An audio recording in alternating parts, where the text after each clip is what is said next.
Let's start. Hello, sports fans. Welcome to FanStream Sports. Nothing but pure sports. This is the JP Show. JP, it is so good to hear you back on the air. Stand by. Now, here's JP. All right, good morning and welcome into a Monday edition of the JP Peterson Show. Boy, the Bucks didn't play today or yesterday, so what are we going to talk about? Oh, we got plenty to talk about. We got tons to talk about. We got college football. Oh, my God, what a weekend. What a weekend. I thought Florida was going to pull off the upset. Florida State back in their winning ways. It's taken a long, long time to win an ACC game. Is Mike Norvell back? Did he save his job with a 42-7 demolition of Wake Forest, a good Wake Forest team? So lots to get to. A World Series that had the most incredible finish I think we've ever seen, one of the most dramatic World Series of all time. Orestes Destrade is going to join us at the end of the show to talk about that as well. We got the Lightning with a big win at Utah. So much happening in the NFL. And Nick Geddes is with me this morning as he is each and every Monday from On3 Sports. What's up, partner? How are you?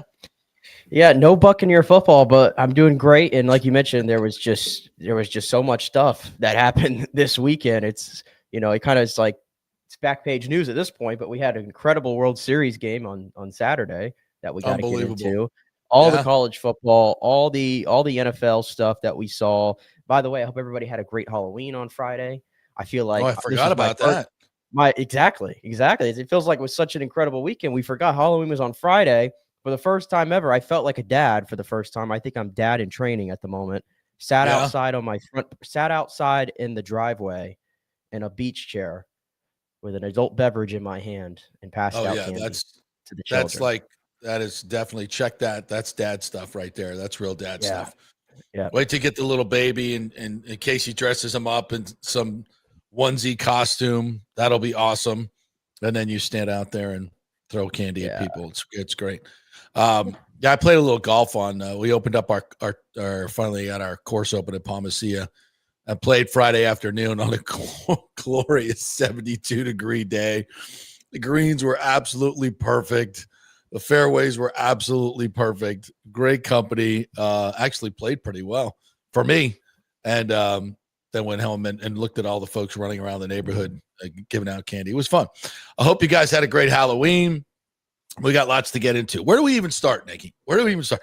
I kind of want to start with, since the Bucs didn't play, I kind of want to start with college football. Just because, let's do it. This is a football town.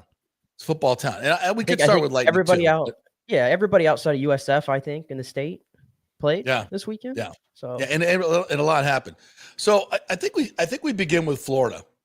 And in a game that, I said last week, I said, first of all, take the Gators in the points. And of course they covered. I shouldn't be laughing, but I know there's a lot of mad Georgia people out there. Kirby Smart, do you not know that your boosters who pay your NIL are betting on these games? Do you not know this? So if you didn't see these, so Carson Beck can walk into the end zone at the end. They're up 24-20, right? 24-20. Talking about Stockton. Sorry. Yeah. Stockton can walk in. Carson Beck running into the end zone. we'll get to him in a minute. Which is why he's at Miami now, and Gunnar Stockton is playing at Georgia. So he could walk in for the touchdown, and he takes a knee. How much time was left? Like 2 minutes left. 1:48 was left, and Florida was out of time. Decent amount, yeah. Yeah, so it's like I think it was 1:48 left. So if he scores there, you're up 2 scores. You're up 2 scores. So Florida has to score, touchdown, get the onside kick with no timeouts. I mean, I guess there's a chance, but not a chance. Not a chance, right? No, there was no chance. There's no chance. And he takes a knee. And I mean, I can't even imagine if you're, big old, what do they call the big Georgia Bull Gators? What are the big donors called in Georgia? I don't even know. But if you're one of those dudes and you got about, 20 grand on the big game to pay for your suite for the day. And you, woo, Lordy. But anyway, I thought Florida really acquitted themselves well with their new interim coach, Billy Gonzalez. I thought offensively they played pretty well. Lagway still seems, I mean, he's a talent, but he just still seems like he's not right. But even late in the game, they get a field goal in the fourth quarter to go up 20-17. Trace Mack hits a 54-yarder, and the Gators are up 20-17, and they're driving at the 16-yard line. They got a 4th and 1. Now, I think going for it was the right call. I'm going to say that right away. I think going for it there is the right call. You kick a field goal and go up 6. You force them to have to score a touchdown and 4 downs to do it. So it definitely is a go-for-it situation. So I think Gonzalez made the right play. But you got to get it. You got to get it. And they didn't get it. And I may have gone with a little different play selection, but they didn't get it. And Georgia drives, takes the lead. And Florida comes back, and they have a controversial call at the end where it appears to me, at first glance, it did look, the ball bounces up. Lagway rolls out, throws about 50 yards downfield. Sturdivant's wide open behind the defense. And you're like, oh, my God. And he goes down, and the ball's a little short. Sturdivant's got to come back for that a little bit better, I think. He comes back, and the ball kind of looks like it hits the turf. But when you go to replay, it hits his hands. I thought anyway. Yeah. On replay, I thought it hit his arms. And I'm holding my arms like this, and it popped up into his hands. After the game, Gonzalez was asked about it. He said no, but, he doesn't make as much as the head coach, so he doesn't want to get fined by the SEC. Can't be like Dabo and go off on the officials and get you fined there. Yeah, when you're wrong, by the way, Dabo. By the way, beat Duke. But so I don't know. I mean, if you're a Florida fan, what do you think? Did you see the play? You want to get in the comments, the chat? I would be more frustrated with DJ Lagway there, if I'm being completely honest. And granted, I don't want to pile on to DJ Lagway because it just has not been a great season for him. As we expect, like at least we expected he would have at least a good season. It just hasn't been good at all.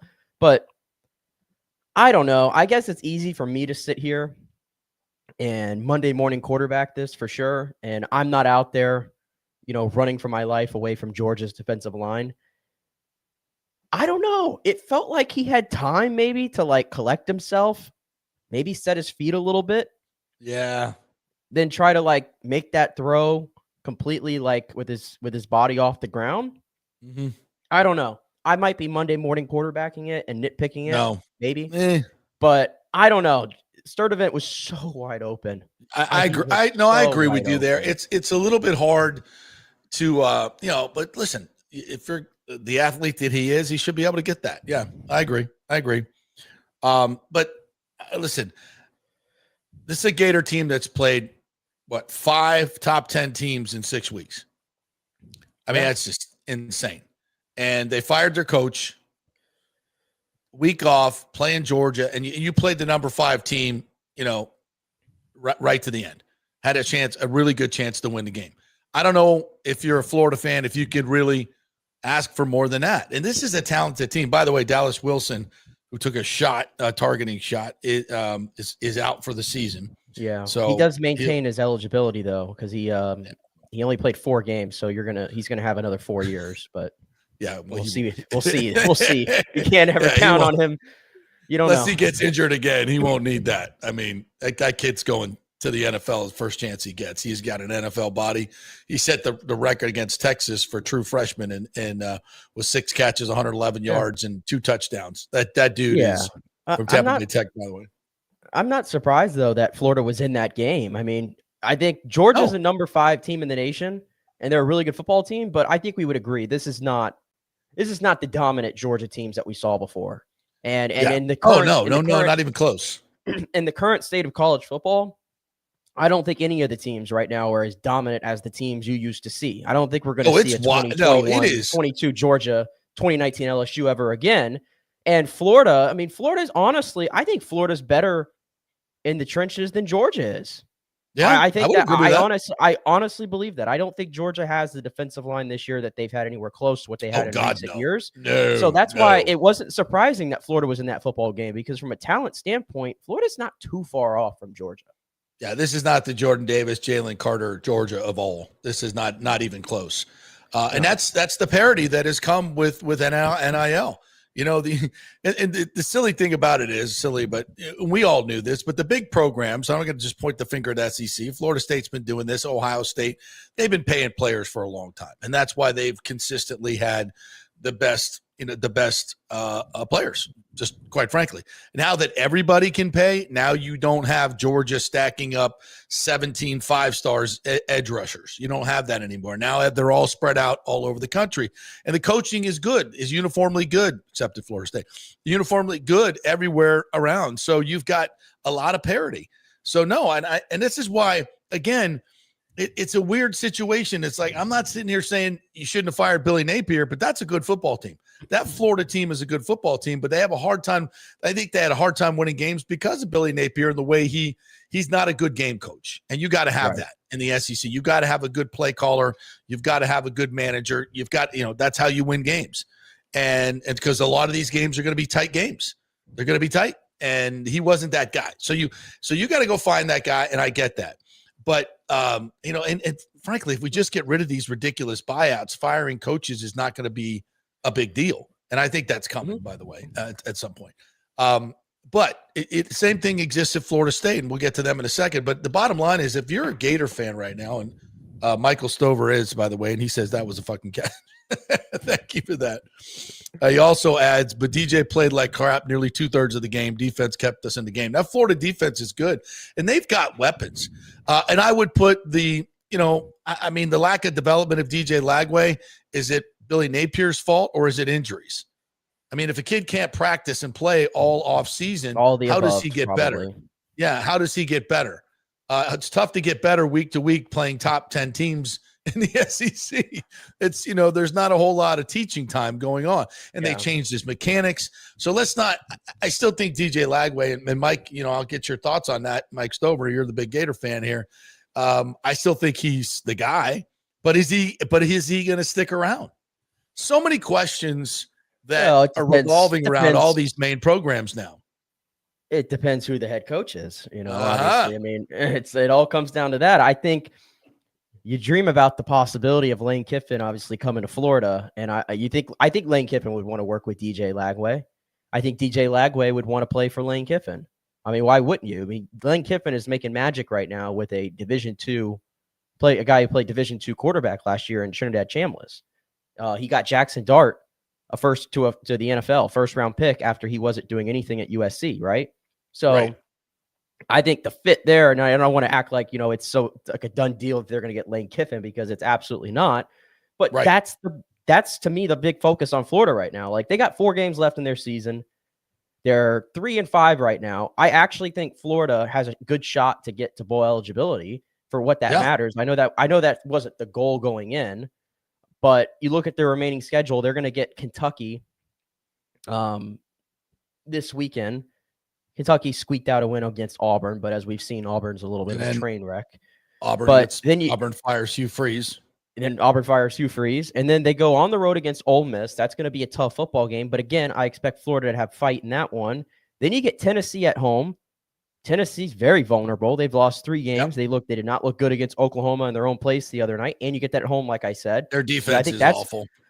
I think that's a winnable game. And then you get Florida State at the end, also at home. Very winnable game as well. So that's the best case scenario I can give to you, is Florida finds a way to win 3 of their next 4 games, gets to 6-6, bowl eligibility. Again, wasn't the goal when you came into the season, but it's something. It's positive momentum. It would show that your team is still together. And I think the performance against Georgia showed you that they're still together, and they're going to try to finish this season strong. And then from there, it's all about who that next hire is. That's the whole focus at Florida.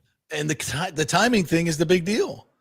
I mean, Lane is going to take Ole Miss deep in. They may get a first round bye. They may win the SEC. They have a good shot to get to the SEC championship and win it. I think it might be them and A&M, right? So a lot of competition for that spot. Yeah. Now, if he gets there, then he's getting a bye. I mean, at what point and he's certainly not going to be entertaining offers while he's coaching Ole Miss into the SEC championship in the playoffs. Right. That's not happening.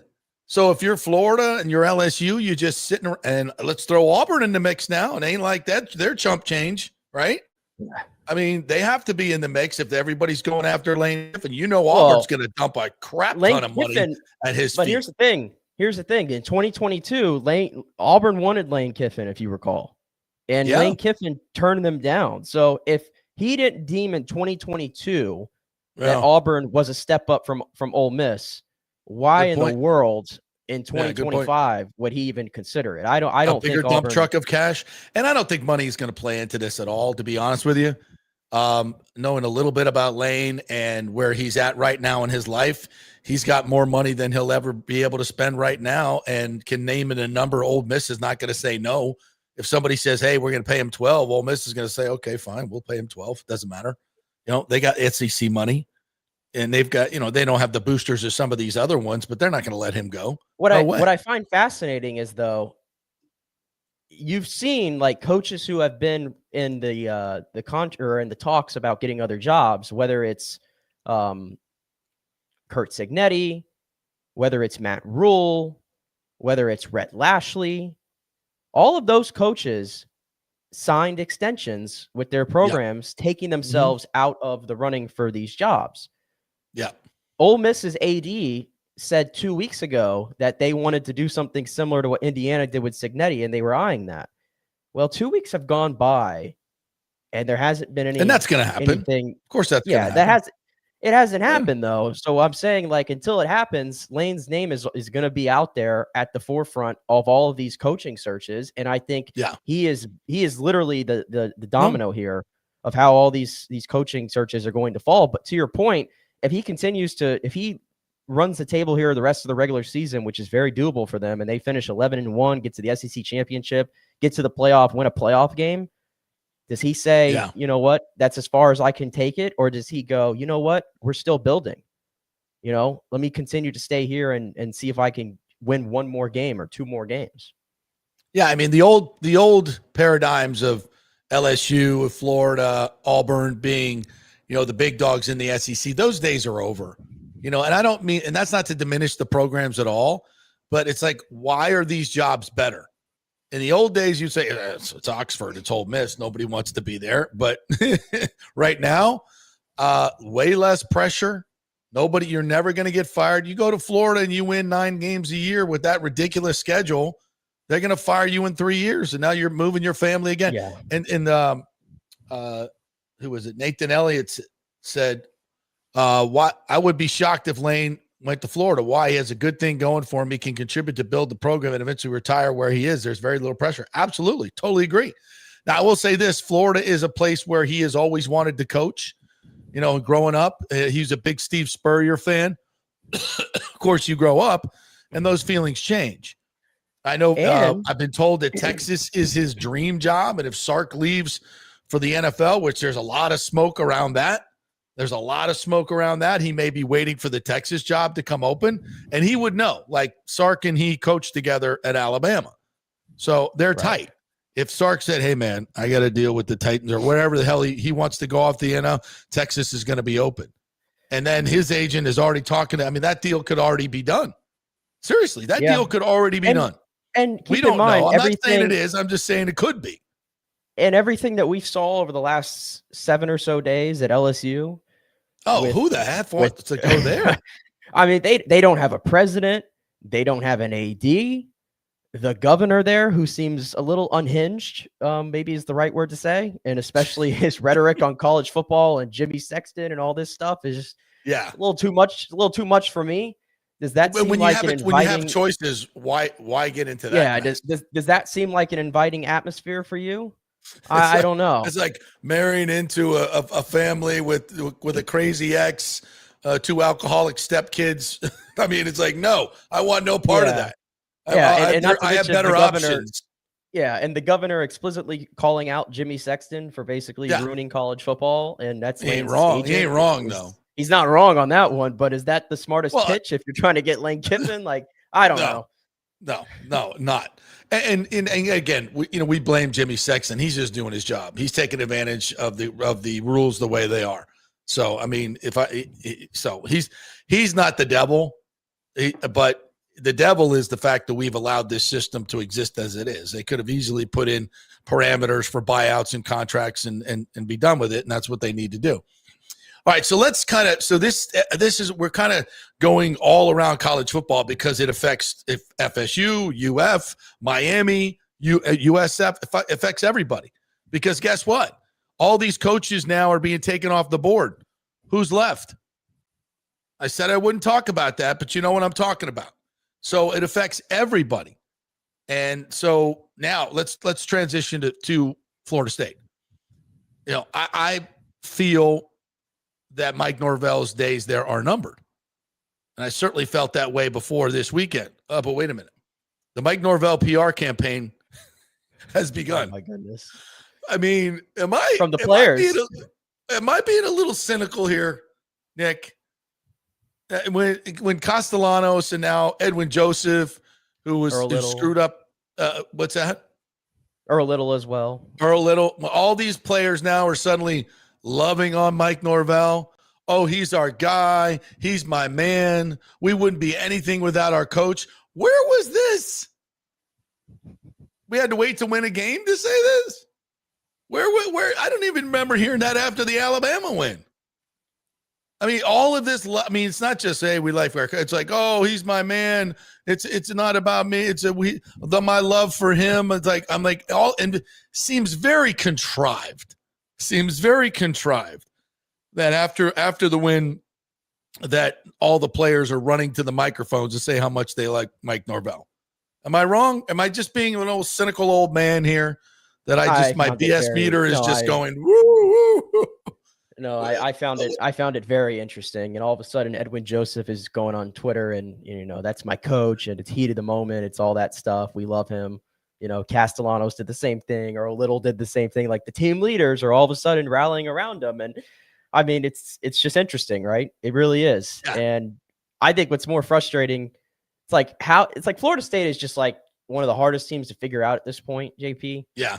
If you would agree, like this team has proven they're capable of bullying Alabama, who has bullied everybody else they've played this year. That's right.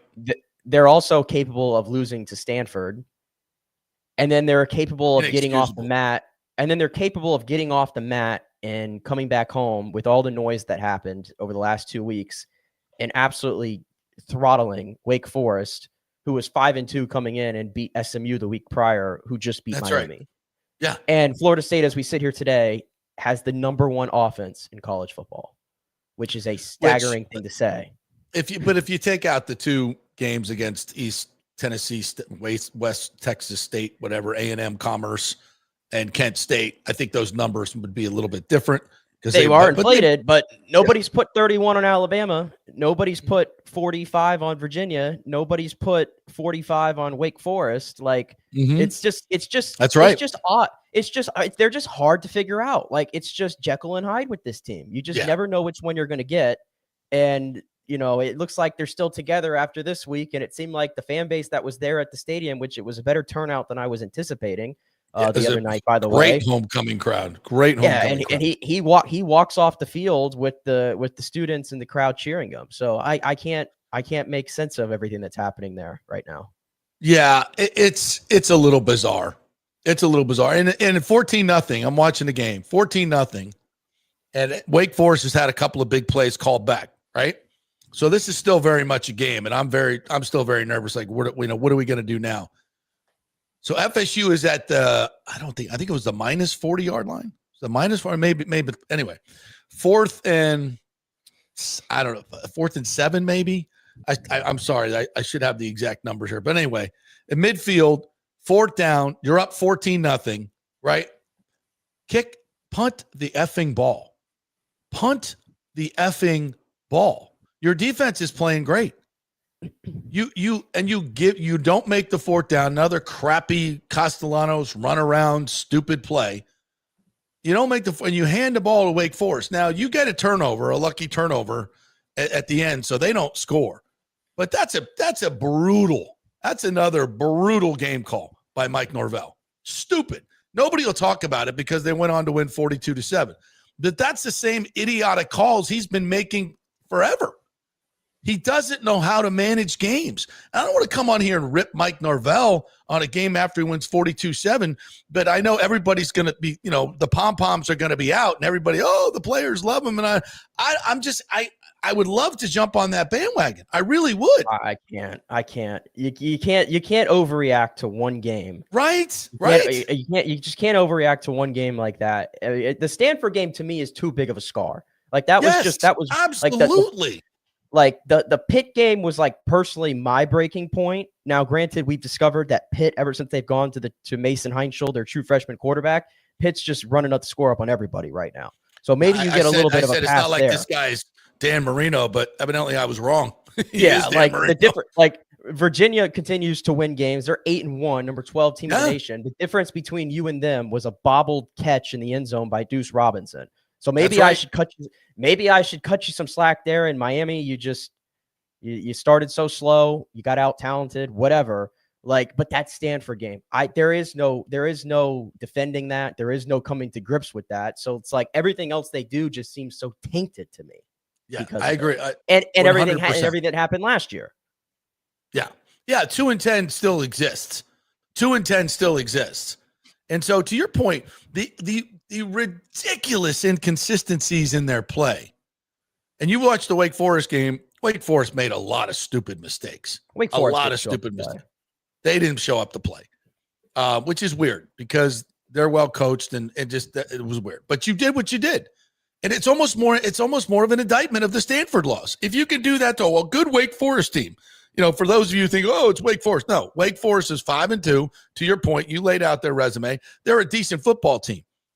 It's a decent football team, and especially defensively. And you just that's what you did to them. And you beat Alabama. And you fucking lose to Stanford with their third string quarterback and all these other backups, and they're a terrible team in every regard.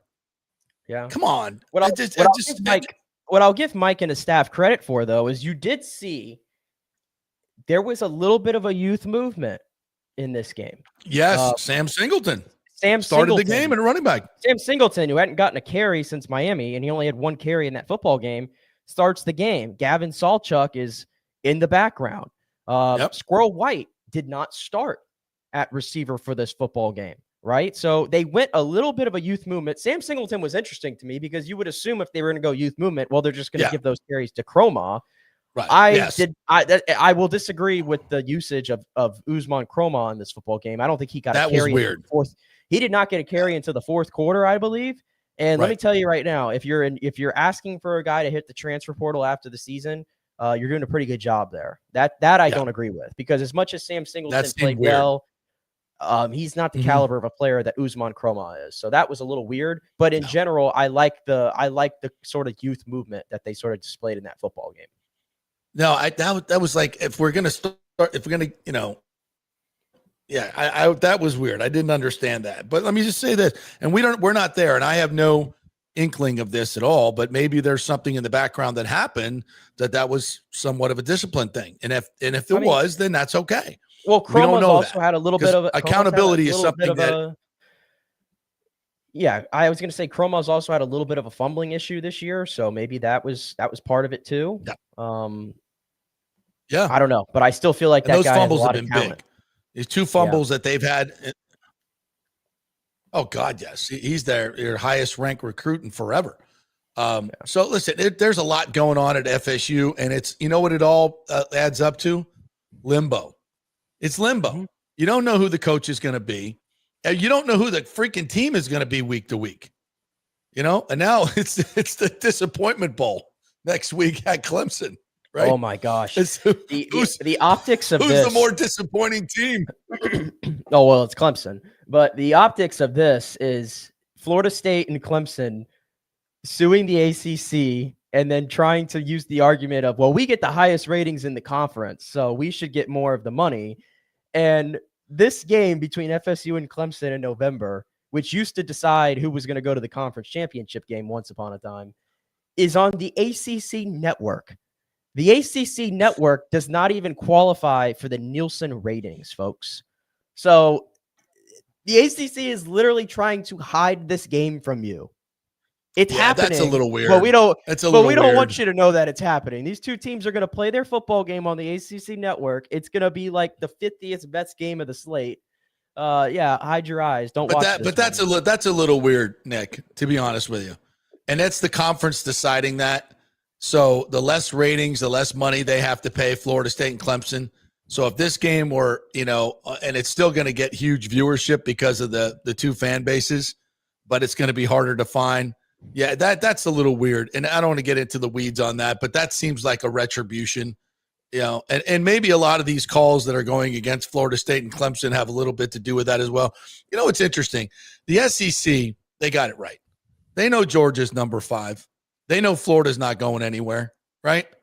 That Sturdivant call, I'm just too cynical. I'm too cynical.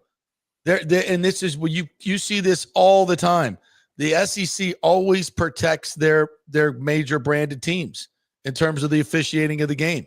Rarely will you see those upsets that are based around a couple of calls. When it comes down to if it's a 50-50 call and it's Georgia or Florida in this situation and one team's number 5, you can bet your ass which way that call is going to go, because that's how they do it in the SEC. The ACC, they do it the opposite, because they have issues with FSU and they have issues with Clemson.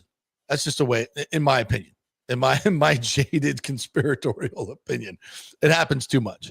But anyway, this is where we are with the logo. Now we get to USF, who has a huge game against UTSA this Thursday night. Everybody needs to be there.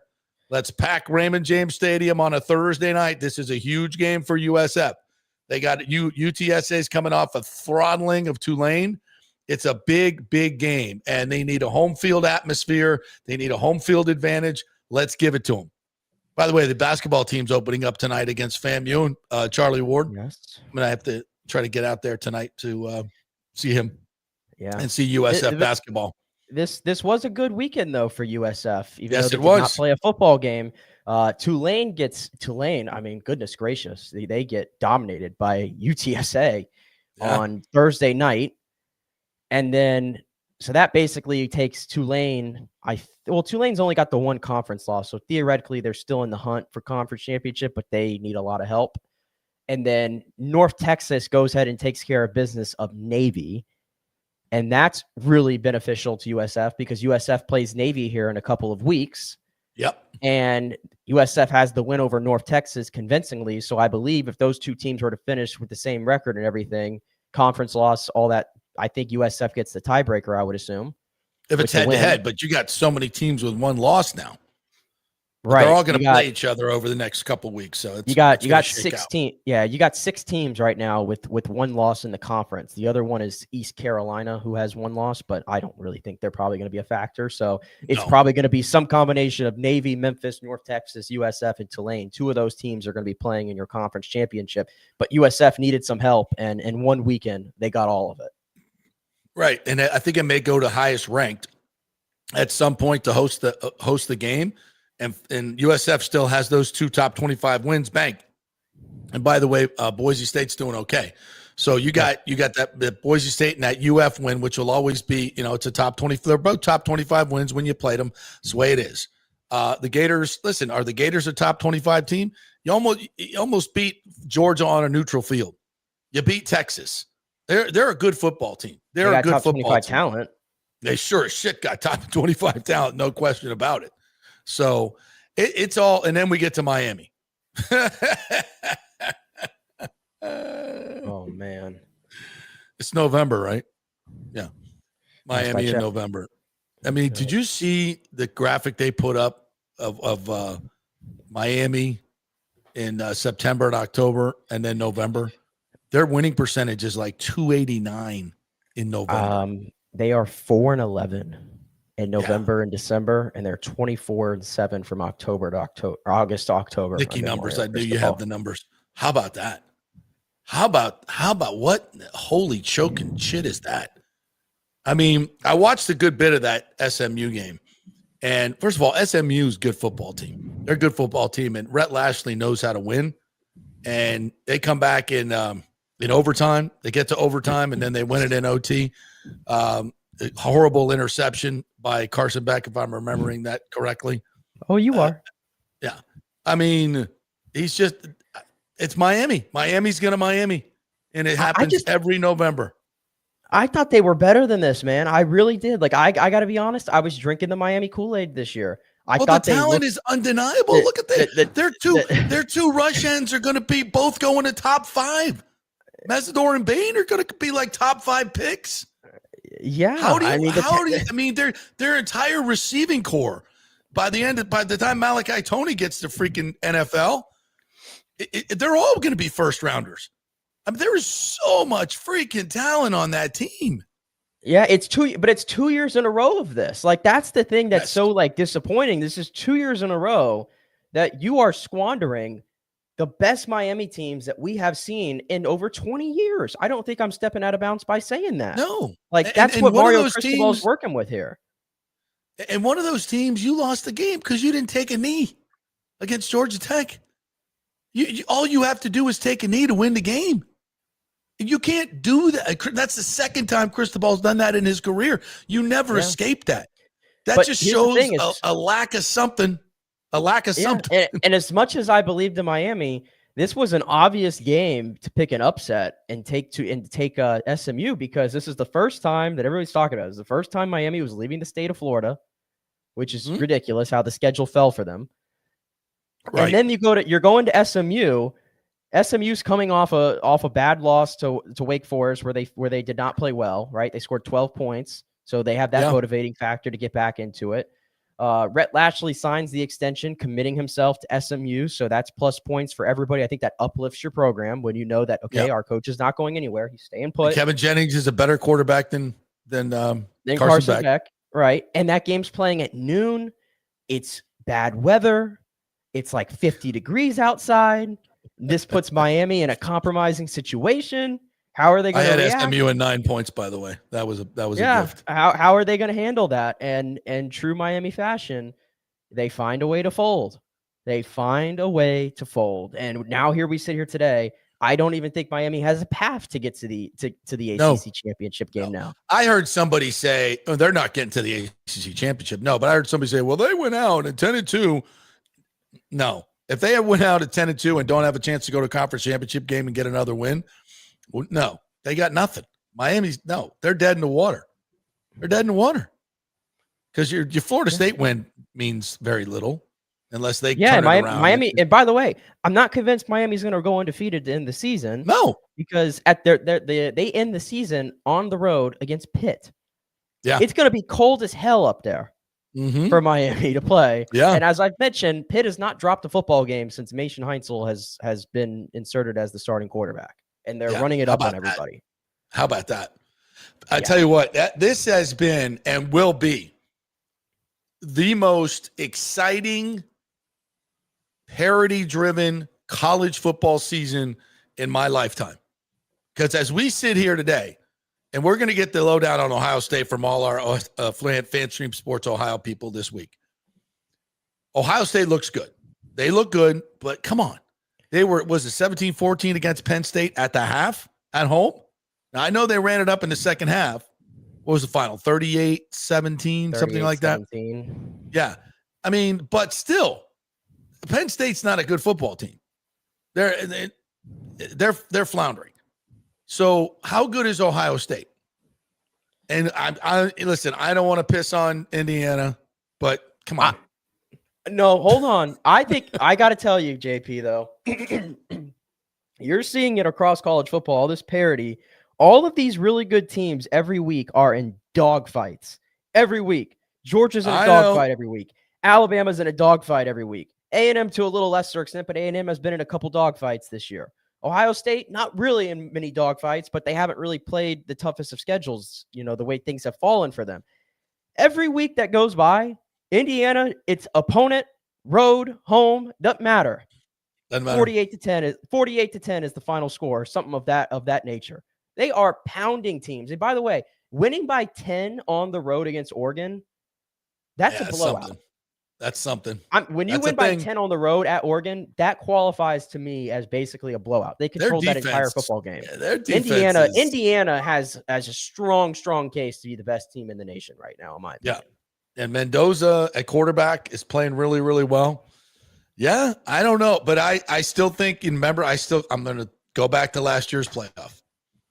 They, so until I know, but until Indiana gets, I don't know. But I'm just saying, there is no dominant team out there right now. So it is up for grabs. It is up for grabs. Yeah, and I do sit here and say, God damn it, FSU, you should have won at Virginia. You gave that game away. You should have beat Pitt. And if they woulda, coulda, shoulda, here I sit here. But you lost to Stanford. You lost to freaking Stanford. All right, let's take a break. We're a little long here early. We could talk college football all day now. We got to get to some Buck stuff. We got to get to World Series. We got to get to Lightning as well. So lots to get to. Whatever you guys want to bring up in the chat, we'll get to your comments next. A lot of good comments coming in. We're brought to you by the Jeeves Law Group, JEEVES, lawgroup.com. They are local, they are trusted, and they get results. If you're involved in an accident, don't be silly. Call the Jeeves Law Group. Get a free case evaluation. Whatever your issue is legally, get a free case evaluation. Give them a call. Let's go to the website, jeeveslawgroup.com, and they will take care of you. Not attorney spokesman, offices Tampa and St. Pete. And the great folks at Genesis of Tampa, we are still taking donations for the Jamaican hurricane relief. They've asked you to go on Amazon.com, buy some of those MREs. This is the best way to help the people down there.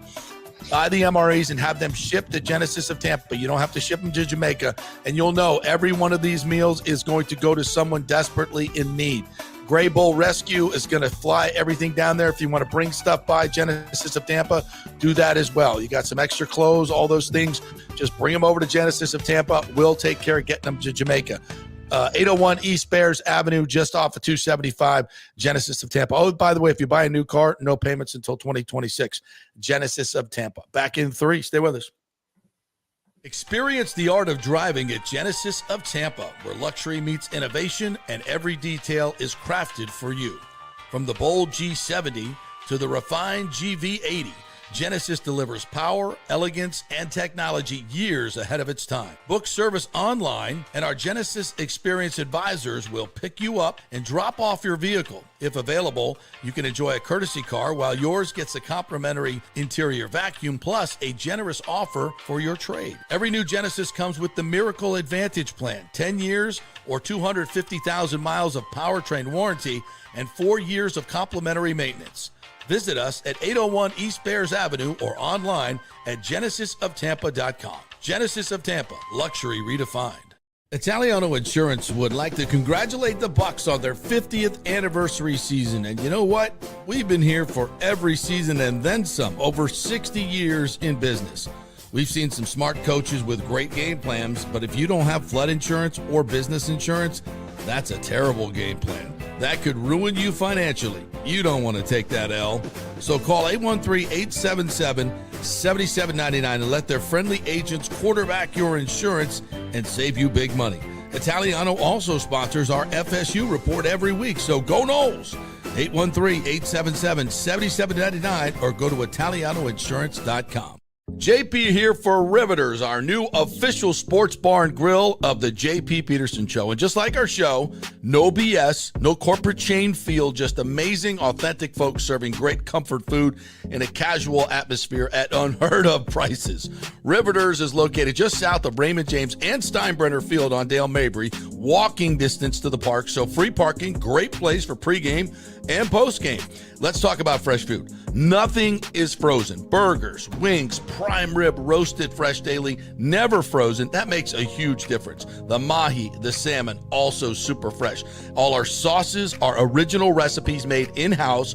Our Warhawk chili and fully loaded potato soup is made fresh in-house. It's the best food anywhere, served by people who actually care. Riveters on Dale Mabry, just north of 275, just south of where the Bucks and Rays play. We'll see you there. Are you looking to renovate your home, rebuild after the hurricanes, or build your dream home from scratch? Well, let me tell you about my friend Jason Fawcett and On-Site Construction. They have over 1,450 satisfied clients, 25 years of experience, over 500 designs, and a talented team of over 40 construction professionals. They believe building something exceptional begins by truly focusing on all the details, even the smallest ones. We understand that construction can be a daunting process, and we're here to make it as smooth and stress-free as possible. Quality is non-negotiable at on-site construction. We use the finest materials, employ the most skilled tradespeople, and adhere to the highest industry standards to deliver a product we're proud of and that you're going to love. Our project management is meticulous with a focus on completing projects on time and on budget. Your happiness is our primary driver. So give us a call at 813-579-5789 or check out our incredible website at onsiteconstructionfl.com. Are you having legal issues with a business partner or other legal business issues? The attorneys at Walters, Levine, and DeGrave can help. Call 800-616-0384 for a free consultation. At Walters, Levine, and DeGrave, we've redefined what a law firm can be with top-tier attorneys, personal service, and 26 years of success. From business law to civil litigation, we deliver smart, client-focused solutions. Walters, Levine, and DeGrave recently won a $6.4 million jury verdict from a large real estate developer, and they can win for you too. Walters, Levine, and DeGrave. Let's solve it together. Not attorney spokesman. For a free consultation, call 800-616-0384 or go to walterslevine.com. Offices Tampa, Sarasota. Let's go. Right now, back to the show on FanStream Sports. All right, welcome back to the JP Peterson Show, brought to you by the great folks at Riveters. Had a big Halloween Eve there, big costume contest, and they have really exploded as the place to go watch games here in the Tampa area, South Tampa area, especially just south of Ray J. If you are heading over to a Bucks game, USF game on Thursday, get there early for the Riveters pregame. 3 to 7 is the incredible happy hour. You get $3 beers, domestic beers, $5 wells, and the food is just fantastic. The happy hour prices on food, fantastic. You can get 8 wings for $8. It's all over there at Riveters, and the food is fantastic. We were there for lunch the other day, got the prime rib sandwich and the mashed potatoes. And, when they make those mashed potatoes, they make them with the red potatoes. So you get the little chunks of the red potato in there. That's how you know it's fresh and not coming out of some powder. It is absolutely fantastic. They take great care of the food at Riveters. So if you want good food when you go to watch your games, that's a place to be. And the wings are just insanely good. Insanely good. So check it out, Riveters, just north of 275 there on Del Mabry, just south of the stadium. The new mega complex, as it's our mega sports complex, when the Rays build over at HCC, it's going to be amazing. What you say? Is that a done deal? No, it's not a done deal yet, but all signs are pointing towards that. Which, by the way, so let's throw in a little baseball here before we get to the comments. We had somebody in here say, forget who it was. It was a little tough to watch Glasgow. Here it is. Lonnie Wilkins, our baseball fan. Glasnow and Snell holding the World Series trophy together stung a little bit. It just really is, emblematic of what's wrong with Major League Baseball. I don't want to get into that after such a great World Series, but the Dodgers spending almost $500 million on players and luxury tax and salaries compared to what the Rays spend. It's kind of ridiculous. It's gotten ridiculous at this point. I mean, but everybody's going to say like, oh, we need a salary cap. No, we need a salary floor. I don't want to restrict teams from spending if they want to do that. The Dodgers, I know that they're an easy target for everybody to go after because of all the talent they've acquired. Good on them. Yeah. I mean, everybody else needed to step up to the plate if they wanted to. Right. Everybody knew what the rules were, and everybody knew what the Dodgers were doing. And I just find it a little fascinating too. Like, it was going to be easier to stomach for everybody if, let me check my notes, the 5th highest payroll in baseball in the Toronto Blue Jays beat the highest payroll in baseball, or the 2nd highest payroll baseball, whatever it is, Dodgers or Mets. Like, that was going to make it more palatable for you if the 5th highest payroll team won. Like, give me a break. No, all the other owners who have the money and can figure it out if they want to can do something about it, and they chose not to. And so you get the Dodgers having this all-time roster. Yeah, and it's going the other way, by the way. So with the hiring of Rays talent all over baseball in the managerial and GM positions, these owners are saying, well, I want to do what the Rays are doing. What is that? Win regular season games? No, make a ton of money. I want to learn how to keep a low payroll, take all my money, my general fund money that I get, $100 million plus for Major League Baseball. We don't know the exact numbers, but the estimates are that each team in the general fund gets about $100 plus $1 million, and that goes up every year. And that's before you sell a ticket. And if you're the Rays, you get another $60 million at least in revenue sharing. So yeah, the Rays are getting $160 million guaranteed every year in money from Major League Baseball, and they were spending about 90 with player costs and everything. Spending 30%, 33% of what they take in revenue on players. And you want people to say, oh, we're a small market team. No, we're not. And this goes around. This is what's going on around the league. Everybody wants to do this now. Put the money in your pocket. Don't pay the players because you can't keep up with the big boys anyway. Might as well just win regular season games. Because if you notice, there's big time players that are stepping up, the guys that make all the money in the postseason. Not exclusively, but for the most part. But anyway, that's the downside of baseball. Let's talk about what we just saw in the World Series. I mean, the drama in Game 7, I could go back to any one of 10 plays. 10 plays.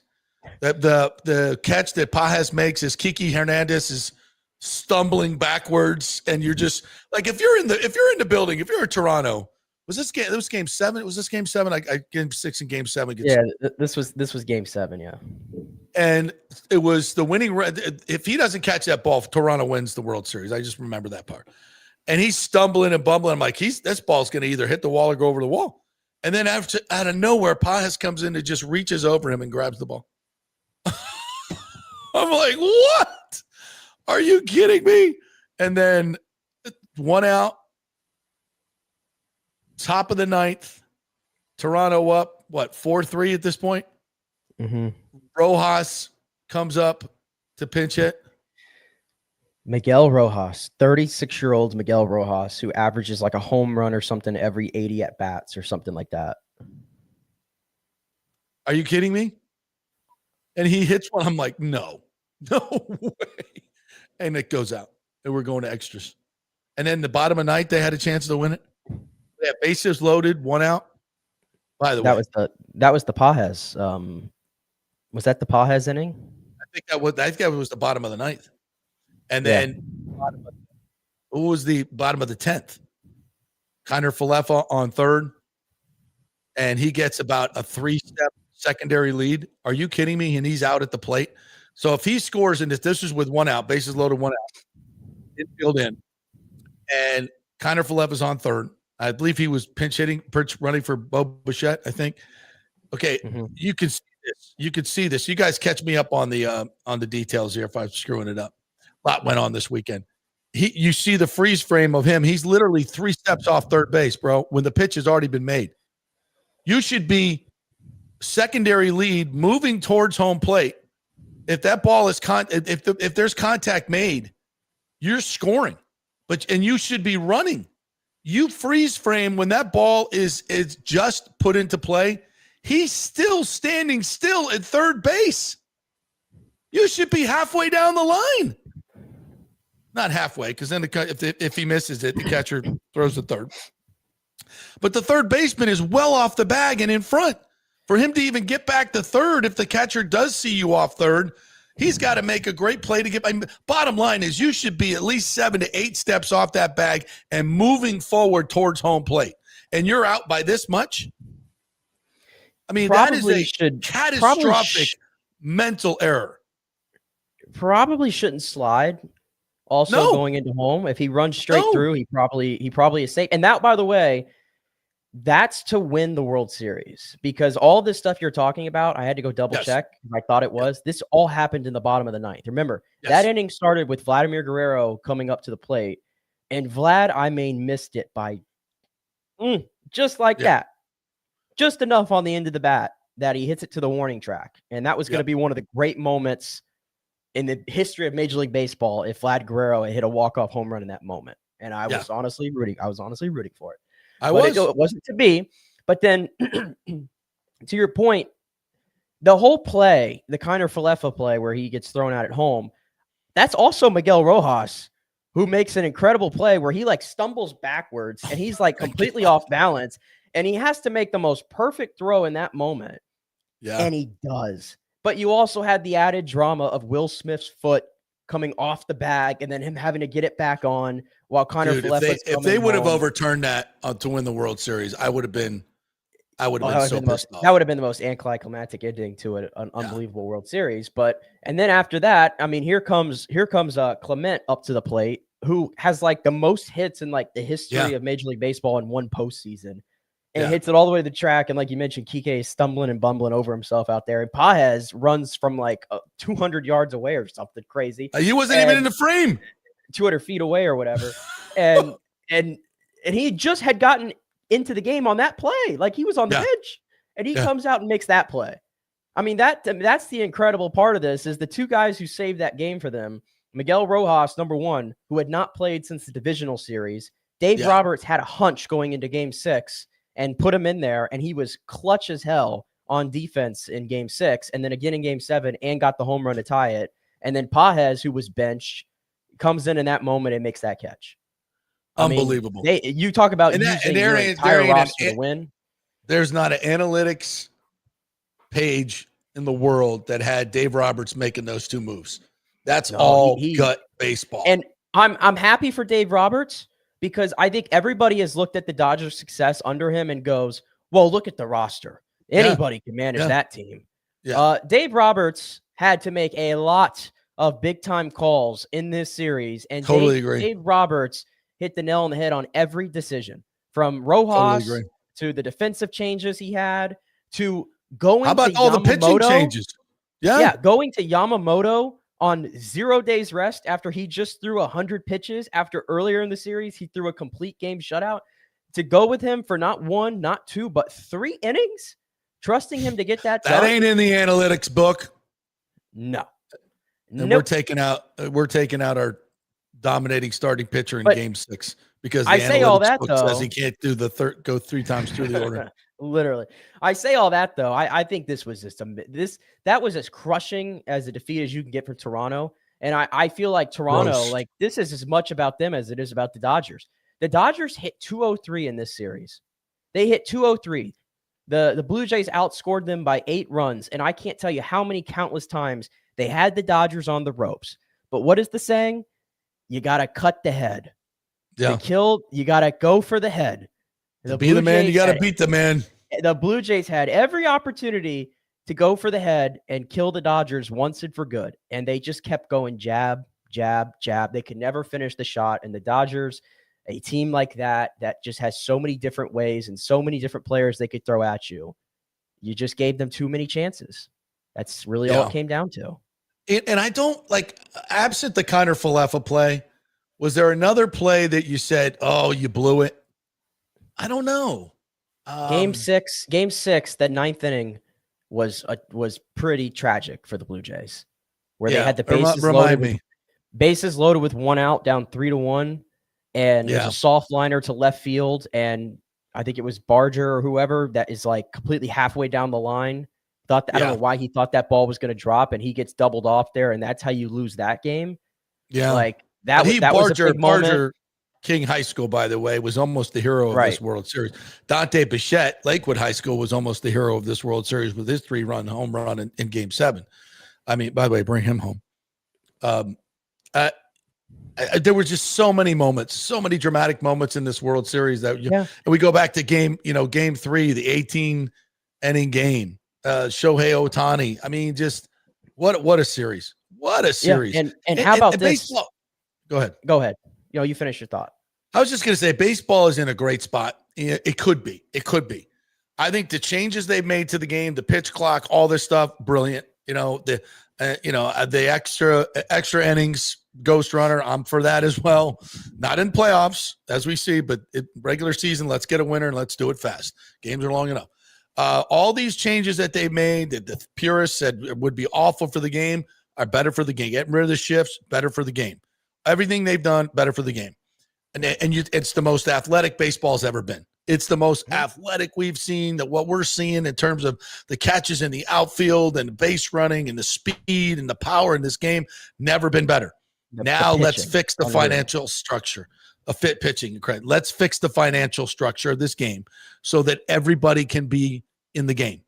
The brilliance of the NFL is every market at the beginning of the season thinks they can win, almost every market. And if not this year, you're not too far away. Look what the Colts have done in 1 year. If they change playoff teams, half the playoff teams are different every single year in the NFL, and it's because of the financial structure and the parity that they've built into the game with the drafting and the scheduling and all that. Now, baseball, you're going to expand to 32 franchises soon. Let's keep every franchise in the game. Let's not have, at April 1, 2/3 of your teams have no chance. No chance. None. They might make a run in the regular season, but they have no chance in the postseason. None. So fix it. And it's not hard. This is not hard. A salary floor and a salary cap. And you can, the players union just needs to understand this players union that's supposed to be the strongest in sports is making 47% of the total revenues. Whereas the other leagues are at 55, 60%. And they have salary caps and salary floors and everybody's spending to the cap. So fix your finances. And it's not hard to do. And the union can do this if they're smart, but the union is not smart. It's power grab. Be smarter, Tony Clark, and get more money for everybody and make so your game has a level playing field for every franchise, which will produce more money. If 2/3 of your franchises are out of it by August 1st, attendance goes down, money goes down. You keep everybody in it for an extra 2 months, attendance goes up, money goes up for everybody. So that's what the NFL does. So be smarter. What I pray that doesn't happen is I need the MLB and the MLBPA. Do not screw this up, because what is looming is the CBA is up next December. Yeah. Oh, they're gonna. And I have a strong feeling that there's going to be some type of work stoppage again, like there was 3 years ago. And because these two sides seem to be really dug in on how they feel the future of this game should be from all the financial stuff that you're saying. I know the players absolutely do not want a salary cap whatsoever. Right. I don't want a salary cap. I want a salary floor. But baseball I want is both. Why can't we have both? Maybe that'll happen. But I have a strong feeling the MLBPA is going to dig their heels in pretty well on that one. So that's what scares me. Stupid. But I don't want them to ruin the momentum that this sport has, because I am tired of hearing about baseball being a dying sport, baseball with this old fan base, all this stuff that you hear from all this nonsense that unironically the people on ESPN who, are supposed to be they're supposed to be the ones that had the rights to MLB. Yeah. They don't, to me, they just do a horrible job of promoting the game and talking it up. This morning, the ratings came out. I don't know if you've seen the ratings for this game, JP. No. Have you seen them? No. 26 million people watched Game 7 on Saturday night. Wow. The highest viewed baseball game since the 2017 World Series Game 7 between the Astros and Dodgers, I believe. 26 million people on a Saturday night during college football season. Yeah. And by the way, it checked out, because I was basically on Twitter for much of the end of that World Series game, just, seeing what everybody was saying. I felt like everybody was talking about that game. People who you wouldn't even think that were baseball fans. Everybody was talking about that game on Twitter. My wife was watching baseball. Yeah, like nobody was watching college football on Saturday night. Yeah. They were watching the World Series because the drama was so good. You just could not turn that game off. And when baseball drama is better than any drama in any other sport. I don't care. I think hockey maybe can rival that. A big overtime game in the playoffs is certainly right there. But baseball drama, and in a way, JP, like I love, like during the regular season, like, we have the pitch clock, we have all these things to like keep the game moving. I really enjoy that when the playoffs come, all that stuff goes away and the game breathes. Yeah. And you have these long games, like 3 hours, 4 hours, and nobody's complaining because everybody wanted more baseball. That's how this World Series was so good. The players are still playing at the pace, which is good. They are, but it lets the drama breathe, and it's a good sign for the league that when Game 7 ends, the reaction is, I want more of that. I'm sad that baseball just ended. And usually we don't feel that way. We're always like, oh, we have football, we have hockey, we have basketball. No, people want to watch more baseball. And that's for the the first sign time, that you're in a good spot. People stopped and said, I'm watching Game 7 tonight, And it wasn't even, the Dodgers are a marquee team. I wouldn't call the Blue Jays that. It wasn't a classic Dodgers-Yankees matchup. It was about the game. And the games were so good that people wanted to watch. They wanted to watch. And it was magic. Yeah. But baseball, screw it up. They'll lock out in 27. And it'll be the dumbest thing ever. And it'll be a terrible economy. And people will be like, you millionaires and billionaires are arguing over this money. Get the hell out of here. And if they do that, they're morons. They are morons. And they're greedy morons. And it also doesn't hurt that right now we are living in the time of Shohei Ohtani, and we're blessed for that. And you probably have to go back to Barry Bonds in that era, Sosa, McGuire, where it's like you had to stop what you were doing and watch their at-bats. I would tell you that, we've seen great players, the Pujolses, the Miguel Cabreras, the Mike Trouts, like we went through that era. But none of those players were superstars anywhere near the level of what you see with Ohtani, who's a worldwide superstar. And that's what makes it very unique. He's the type of guy that if he's up at the plate or he's pitching, you can't help but watch him. And that doesn't hurt to have that guy in the World Series too. I think the game, for as much as the games were just really good, so everybody wanted to watch, having that guy associated in those games was a big deal too. Yeah. All right, we're going to take a break. When we come back, by the way, Orestes Destrade is going to join us at the end. We'll talk a little bit more baseball, and we'll talk Rays as well. When we come back, we have disagreements in the chat. These guys are getting mad at each other. I will not have this. About the Bucks. Be respectful. Be respectful. All of you, Mr. King, Bucks Basement, I'm talking to you. No name calling in my chat, Petermans. We keep this respectful, all right? I love the passion, but let's keep it respectful, all right? Quick break. When we come back, we're going to talk some Bucks, and we're going to get to all the comments. I promise you we will. By the great folks at Italiano Insurance, 813-877-7799. Great folks over there. They will shop all your insurance needs around and save you money, give you great customer service, whether it's business insurance, which you need, homeowners insurance, rates are coming down, autos insurance, getting rebates, and rates are coming down, so let them do all the work. You get all the money. Italiano Insurance, 813-877-7799. Back in 3. The holidays are coming up, and the Golden Diamond Source wants to be your family jeweler. Discover the ultimate jewelry superstore with the largest selection of diamonds, engagement rings, and fine jewelry all under one roof. Don't wait any longer to find that one-of-a-kind perfect engagement ring for that special someone in your life. And as your relationship grows, so can your diamond with the Golden Diamond Source. Trade up at any time. You get 100% of its value when you come back to trade up. And why don't you get a head start on your holiday shopping? With the Golden Diamond Source's unbeatable low pricing and financing options, you can get 5 years, 0%, and make this holiday season truly memorable. The Golden Diamond Source takes pride in offering only natural diamonds formed over billions of years by the Earth's incredible forces. If it's real love, get a real diamond. Shop online anytime at goldendiamond.com or stop by their showroom and tell them JP sent you at 3800 Almaton Road, always online at goldendiamond.com. Welcome to Kingmakers, home of the JP Peterson Show studio and Tampa's premier business networking and social club for members only. By day, it's an exclusive, vibrant co-working space with a stylish conference room, focus rooms, a full production studio, and an in-house marketing team. And by night, Kingmakers transforms into a sports-centric social hub with a full sports bar, golf simulator, and exclusive events. For young entrepreneurs and seasoned professionals, it's the perfect place to work hard, play hard, and make big moves in Midtown Tampa. Close the deal, celebrate the win. Only at Kingmakers. Become a member today at kingmakerstampa.com. Your business, your club. JP here for the Jeeves Law Group and my man Scott Jeeves, who lives right here and has long been a highly respected member of our community. He's a proud sponsor of the Tampa Riverwalk.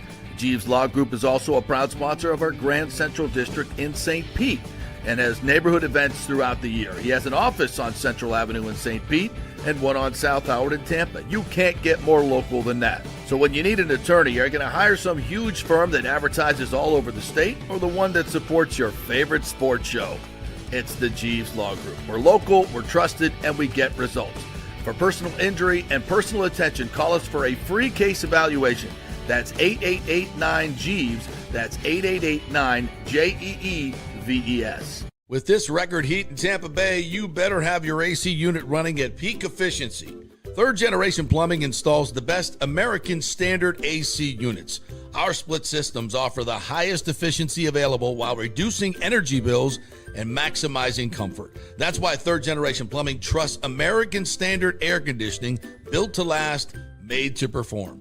Whether it's a new install or an emergency repair, our family-owned team brings 3 generations of trusted service to your home, now with the unmatched reliability of American standard. Plumbing or cooling, we've got Tampa covered. Call Third Generation Plumbing today, 813-961-8024, or go to thirdgenerationplumbing.com. And we also do AC.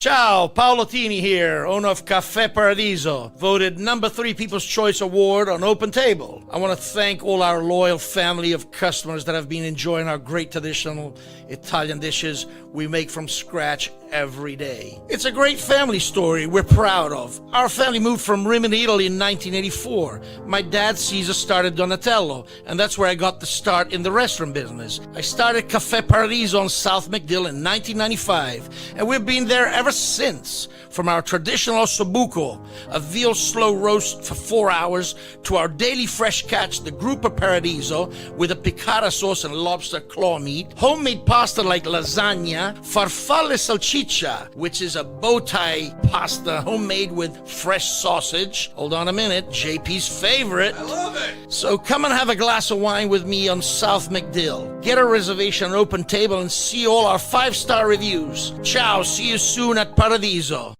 Let's go. Right now, back to the show on FanStream Sports.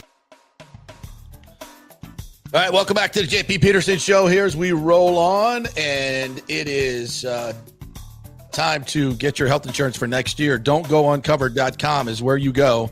Time for open enrollment, right? So if you're looking for some cheaper insurance, and why wouldn't you be? 800-669-1505. 800-669-1505. That's Don'tGoUncovered.com. That's the website if you want to go there. Our experts will guide you through the process effortlessly. They will shop many plans and find the ones that's right for you. I called 5 years ago, and I've been dealing with them ever since. I have full health coverage through Florida Blue, 0 monthly premium. It's a free call while you go uncovered. Is a huge risk. Do not go uncovered. 800-669-1505 is where to go. Man, I watched a documentary last night called Thank You, Dr. Fauci. All the stuff we've known for a long, long time, but the fact that dude is walking free is amazing. That his crimes against humanity go back so far, and for some reason, that dude is still walking free. But get some health insurance. You're going to need it in the upcoming years. All right, Sergio Biltris is in here. Oh, okay. This is getting out of hand. I got to get to what is the genesis of this going on in our chat here today? You guys going at each other in the chat here. Mm-hmm. It looks like it's Buck's Basement start this. I'm trying to find here it was. Buck's Basement started with, hopefully, if we don't make a move, JP and other media rightfully rip apart Jason Like, bring up his awful drafting for edge rusher while he says how excited he is about Braswell. He continues, teams are getting better. Teams are getting better. A team with the same record as us just got pass rush depth, which we need. What does Like do for us? Keep his hands in pockets. Ridiculous. He continues. Can't wait for it in the most crucial moment of an important game, Dennis, to blow his coverage like he's been doing all season. Worst coverage linebacker in the NFL this year. All right, Bugs Basement, calm down. Calm down. The trade deadline is tomorrow. So let's see what the Bucks do. The Dolphins are in a fire sale mode, it looks like. So Chubb may be available, but I've heard that they're looking for a first-round pick for that. Come on, get out of here. He doesn't move the needle. He's cooked. He's cooked. Jermaine Phillips. I'm sorry. Jalen Phillips. Jalen Phillips, not Jermaine. He's out there. There's inside linebacker help to be had. Well, Maybe they go for a wide receiver. Jalen Phillips just got traded to the Eagles this morning, so that's what he was Oh, talking is he about. gone? Oh, Yes, he's the already Eagles, gone. The Eagles For what? acquired a 3rd round pick. The Eagles got him for. But I'm not saying Jalen Phillips is a bad player, but Jalen Phillips has had 2 major injuries, man. I know, but it's not like you're signing him to a long-term deal. He's healthy right now. He's playing.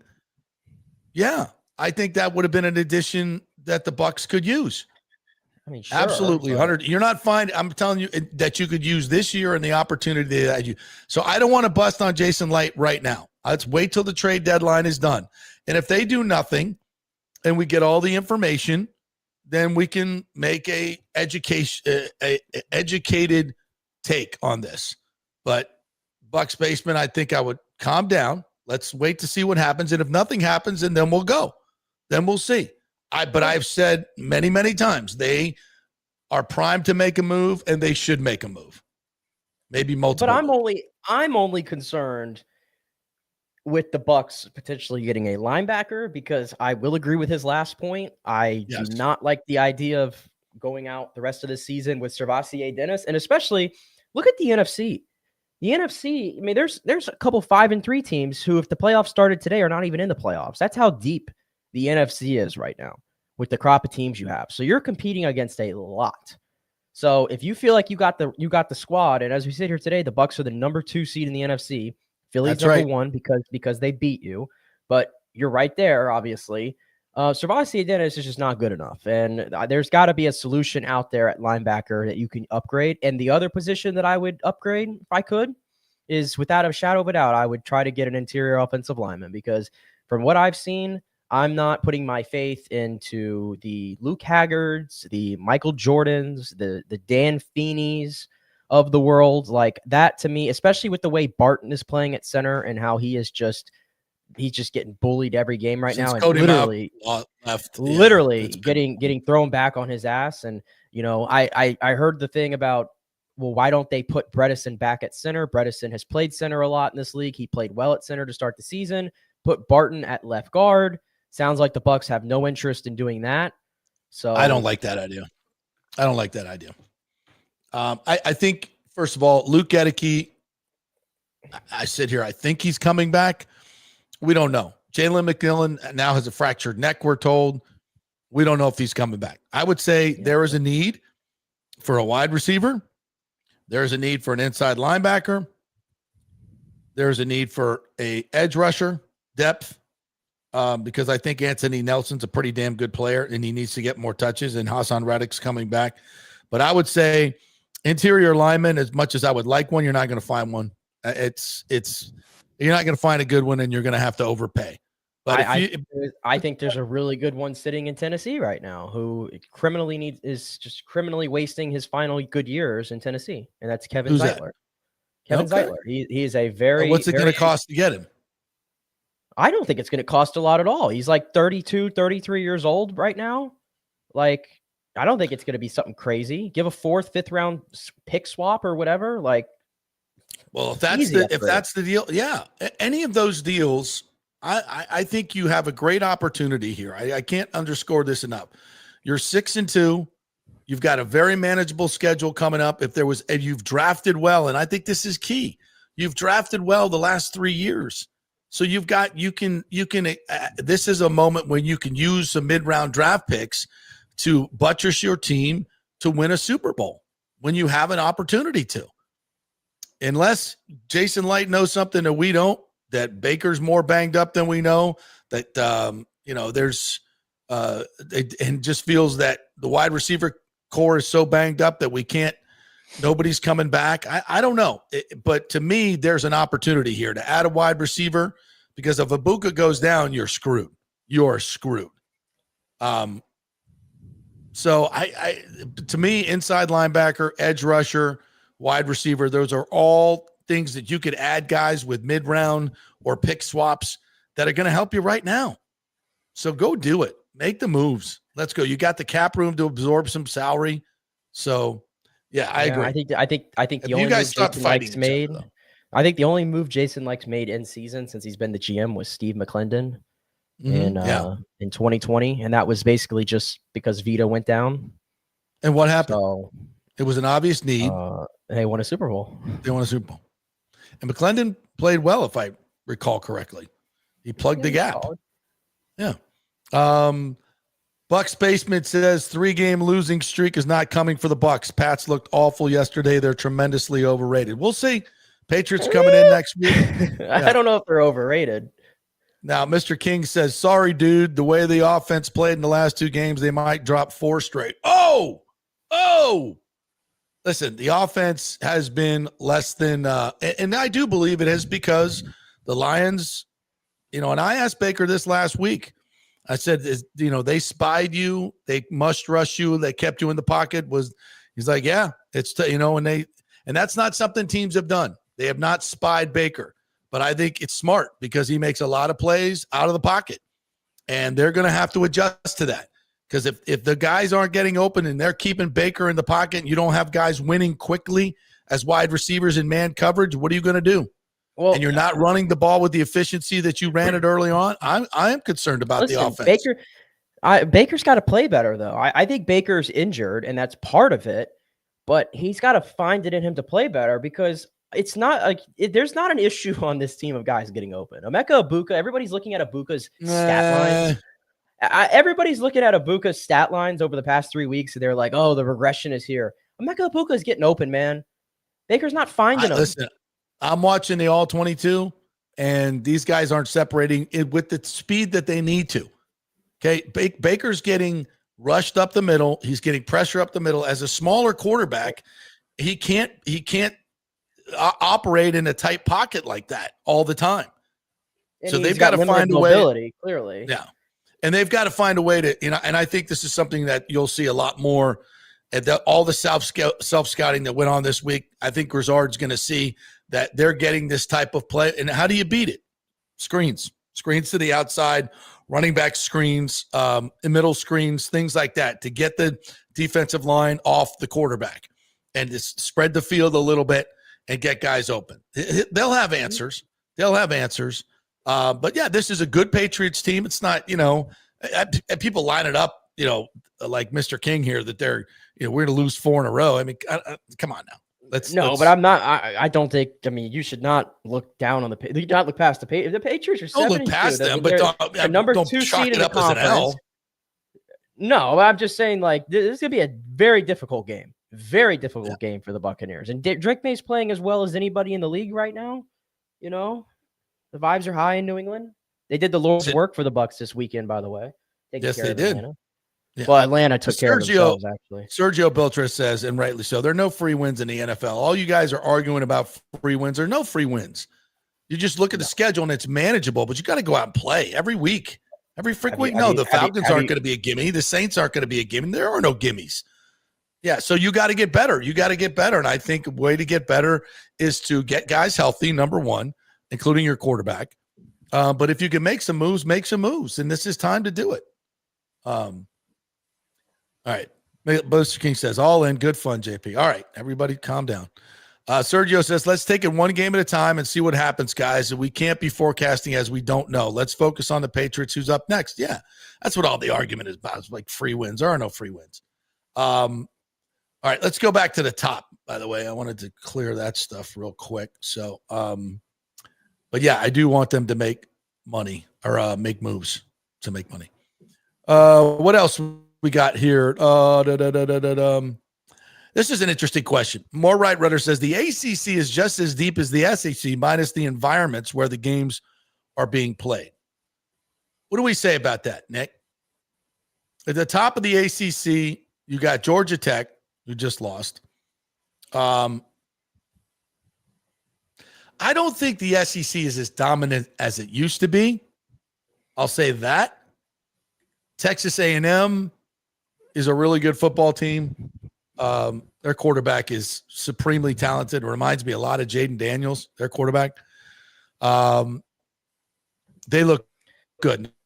Their defense is good, and they're really well coached. I think the world of Elko. I think he's a really, really good football coach.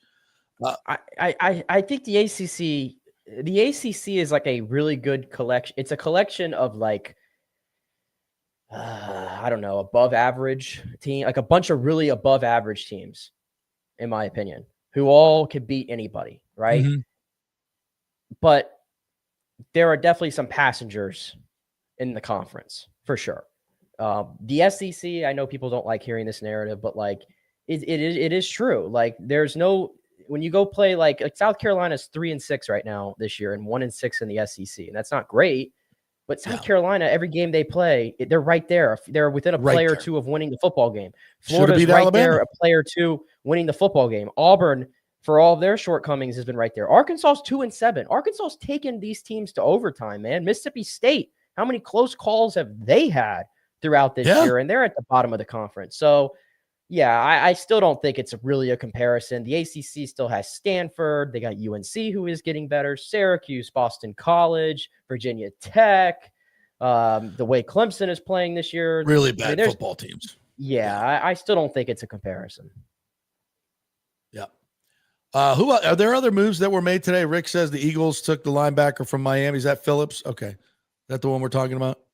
Yeah. Rick says, I'm headed to the beach today to celebrate my wife's birthday. Nice. Day drinking on the beach in November. Have a great show, boys. Oh, jealous.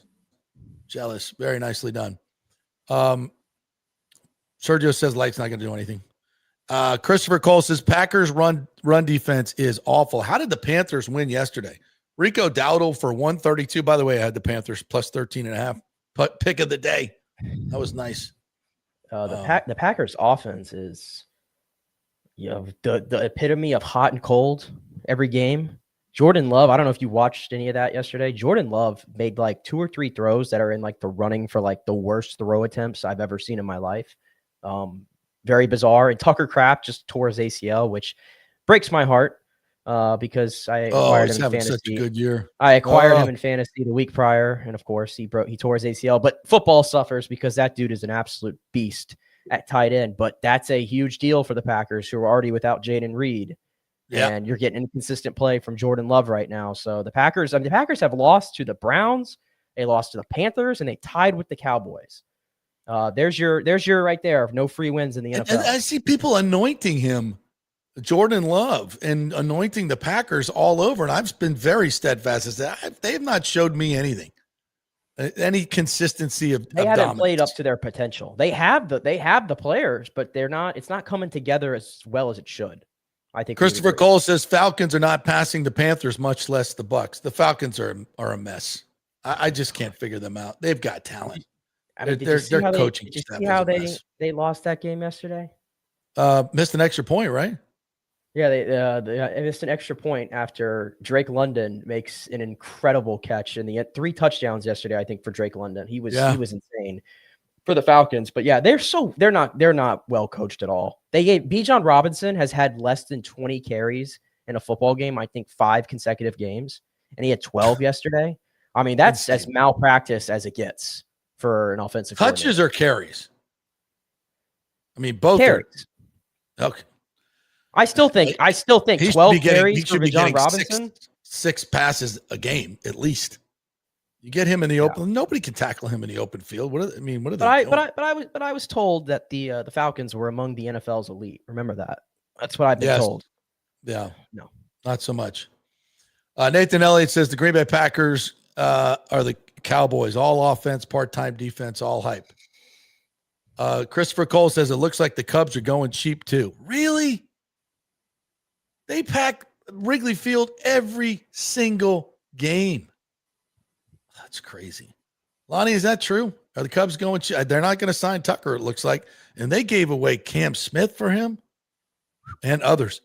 James says that catch by Pajas was off the charts. It was. I mean, he came out of nowhere. I mean, if you're a Toronto fan, like you're already celebrating. It's over. It's over. Whew, not so fast, my friend. Lonnie Wilkins says, hey, at least CM Punk is heavyweight champ, Nick. Is that true? Did that happen? I guess so. I got to be honest. The wrestling world has not exactly been fantastic in the year 2025. I've been pretty checked out. Really? Kind of sad. But it's kind of sad, yeah. But it's where I'm at. Right. Okay. What else we got here? All right. Let's Most of this is just arguing about wins. Let's see. Buck Space says Patriots also lost Christian Gonzalez and Keyshawn Booty during the game. Booty was had been their entire offense and May's most reliable target. I did not know that. Wow. Those are two big hits there. Big time hits. Mr. King says Bowles is 1-2 off a bye in Tampa, though. Interesting. I'll be honest with you. I did not like the whole week off for the players. Like, not even, like, I don't know about that. I don't know. As banged up as they are. Yeah, but I mean, I'm not saying you bring them in to put them in pads, but I don't know. I mean, it's hard to question anything much that they're doing right now. But I just think in general for the Bucs looking to this week, I think to me the two most impactful players that you can get back at this juncture is Gedeke first at right tackle, and then I think Bucky. I think we've undersold the impact of Bucky in this offense. Like Rashad's been he's been putting a shift in, dirty work, all that stuff. But Bucky's explosiveness, especially as a pass catcher, his breaking tackle, his yak ability. That stuff is missing right now. So to me, Gedeke and Bucky is the two guys I think you want back. As transforms your complete offense there. Nathan Elliott says, hey, at Bucks Basement, Jason Light started as an aggressive GM, and where did that get him? Losing records, great players drafted, and a lot of free agent busts. He plays it safe now, and it's improving the Buccaneer culture. That's true. That's all true. But in this moment, you got to be, I think, aggressive. Now is the time to be aggressive. Zach Jarvis says he has a point. Laughing. Good to see you in here, Zach. Sergio says, Nathan, I agree. I don't want to give up draft picks either, but at the same time, I don't see us going far with the middle linebackers we have currently and edge rushers. We have an aging David, and Dennis is not great. I agree with that.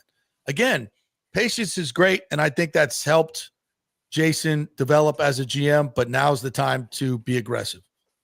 I'll be surprised if he doesn't make a move tomorrow. I'll be surprised. But it depends on the deal, too. You don't want to do stupid stuff. Lee Encinosa says the Bucs' annual slide will be the next 3 weeks. They could win a Super Bowl if everyone was healthy. Injuries will derail them this year. To be seen. Mike H. says the Blue Jays are the only team that had a chance to beat the Dodgers. The Jays were so close. Let's just be honest. They should have won. But it's not like the Jays are a low-spending team. They're fifth. $250 million plus a year. No, but they became the sentimental favorite, even though they were a Canadian team too. I think everybody was pretty much rooting for them to get that done. But you know what? Vladdy Guerrero Jr. tempted fate when he wore an Austin Matthews jersey to Game 1 of the World Series, and maybe that was the curse of death thing. Yeah, I think that might have been the kiss of death back in Game 1. Might have been. All right, real quick before we hit the break, Lightning win yesterday, 4-2 in Utah. The Mammoth were the hottest team in hockey for a while, and they got a good young team, and we saw it early on in the game. They are fast, and they go fast, and they take advantage of your mistakes. And that first goal, was it Lawson Krause? That was a great, that guy's some speed up the middle. They get the turnover and boom, they're gone. But Jonas Johansson was fantastic yesterday, guys. And I think this is a huge key. And I was like, wait, Johansson starting today to start the road trip? They've been off for 3 or 4 days. And, they said after a flight, afternoon game, maybe you give Vasi a break here. I think this is more about how good Johansson is playing. And I think it's a sign from Cooper that the days of Vasi kind of naming his schedule may be over. And I think that's good. I think Vasilevsky knows it. Remember he said in the offseason, as he's gotten older, he's realized that he doesn't recover as fast as he used to. And he's starting to feel some more aches and pains. So yeah, I don't need Andre Vasilevsky playing 70 games a season. And if Johansson's gonna play like this, and more importantly, if the Lightning are going to play this well in front of him, which I think has been a problem the last couple of years that he's been the backup, it feels like every game he was in, the Lightning would put forth their worst defensive effort, and it was a shame. But they're playing much better in front of him. When he has to make the saves, he makes the saves. It's really that simple. And yeah, that's a big win. Utah has been a really, really strong team this year. Were undefeated at home coming into that game, so it's been a tough building to play in. And the Lightning, again, it's just they're continuing to. I mean, this entire win streak, they flipped the script where all of a sudden they're out shooting teams, they're limiting high scoring chances. The power play is still a piece of work, and something they got to get figured out. But yeah, 5 in a row, the Lightning have won. Just like that, they're occupying a playoff spot. The sky's not falling, and the Atlantic Division is still right in the thick of it. So the Gord Lilleberg back to Gord goal was, I didn't see that one coming. And that Gord Holmberg line has been absolutely tremendous. It's with Gergensons, they are, they're starting every game and they're coming out and they're just keeping it in their end. They're the forecheck is relentless. It is it's been a huge deal for them. So that line's been great. They've they're doing this 5-game win streak, and Kucherov and Point, and they really haven't gotten going. Sorelli's leading them now. He got another big goal yesterday on a one-timer. Yeah, 7 goals. Gensel with a beautiful skate around the back goal, and then and knocked it right off their goalie of Vemelka. It was really, I thought he was good last night as well, or yesterday. It was 3-2 in the third, and the Lightning just locked it down. And they've been doing this, and they've just been locking it down like they used to do. I think they're playing really, really good hockey. And I'll go back to what Brian Bradley said. He said, listen, this early on in the season, these guys just didn't have their legs. He thought they were out of shape, and they didn't have their legs. And now that they've gotten their legs and they've kind of gotten that fourth line going, they're tough to beat. Well, I used the word energy. They needed more energy. And Dominic James, I think that young man deserves a lot of credit. Yep. I think I just called him a young man. I think he's the same age as me. Actually, Dominic James might actually be older. But no, Dominic James has been just an energy, just all personified. And I hope that first goal is coming for him soon. And then Dasto, unreal. Dasto. Charles Edouard Dasto. He's so confident on the puck. Yeah. I think that's the thing. It's like he doesn't look scared by the moment or intimidated by anything. He's just so confident. A lot of guys come into the league and they're very timid. They don't want to make a mistake. No, not this guy. To me, those two guys, ever since they've been inserted into the lineup, you've seen the difference. It's not just them, but to your point, we've seen Kucherov's averaging a point a game. Kucherov usually averages like 1.4 or 5 points per game. This is not even by his standards. This is low. Braden Point's got 2 goals on the season. Bjorkstrand, by the way, scored on opening night. Hasn't done anything since. And Hagel, though, is on a 4-game goal streak. It's coming too from those guys. Those guys are not going to be held off the score sheet. Point had at least 2 or 3 glorious chances yesterday and could not bury it. He's gripping the stick a little, but they'll all come. And that's the good. They're winning. They won 5 games in a row, and their best players aren't their best players right now. Yeah, and that's no power play. And no power play. So I'm not worried about the Lightning at all. All right, couple other comments coming in. Too many. Nathan says too many injuries to win a Super Bowl. Don't expect Godwin, McMillan, Evans, Irving, or Gedeke to return and play at a Pro Bowl level needed to win a Super Bowl. Well, listen, Nathan, if those guys don't come back, you're right. And if they don't make any moves, it may tell you that all these guys aren't coming back, and Light doesn't think this team has a chance to do anything. So, which would be tough to swallow, but if those guys aren't coming back, listen, a lot of these moves, though, are not like you're giving up premium draft picks. We're not saying go out and give away a 1 or a 2 or, 2 1s for we're not saying that. Go do these mid-round. You're seeing good players move for 3rd-round picks and pick swaps. So, look at what the Eagles are doing. They added Jair Alexander, right?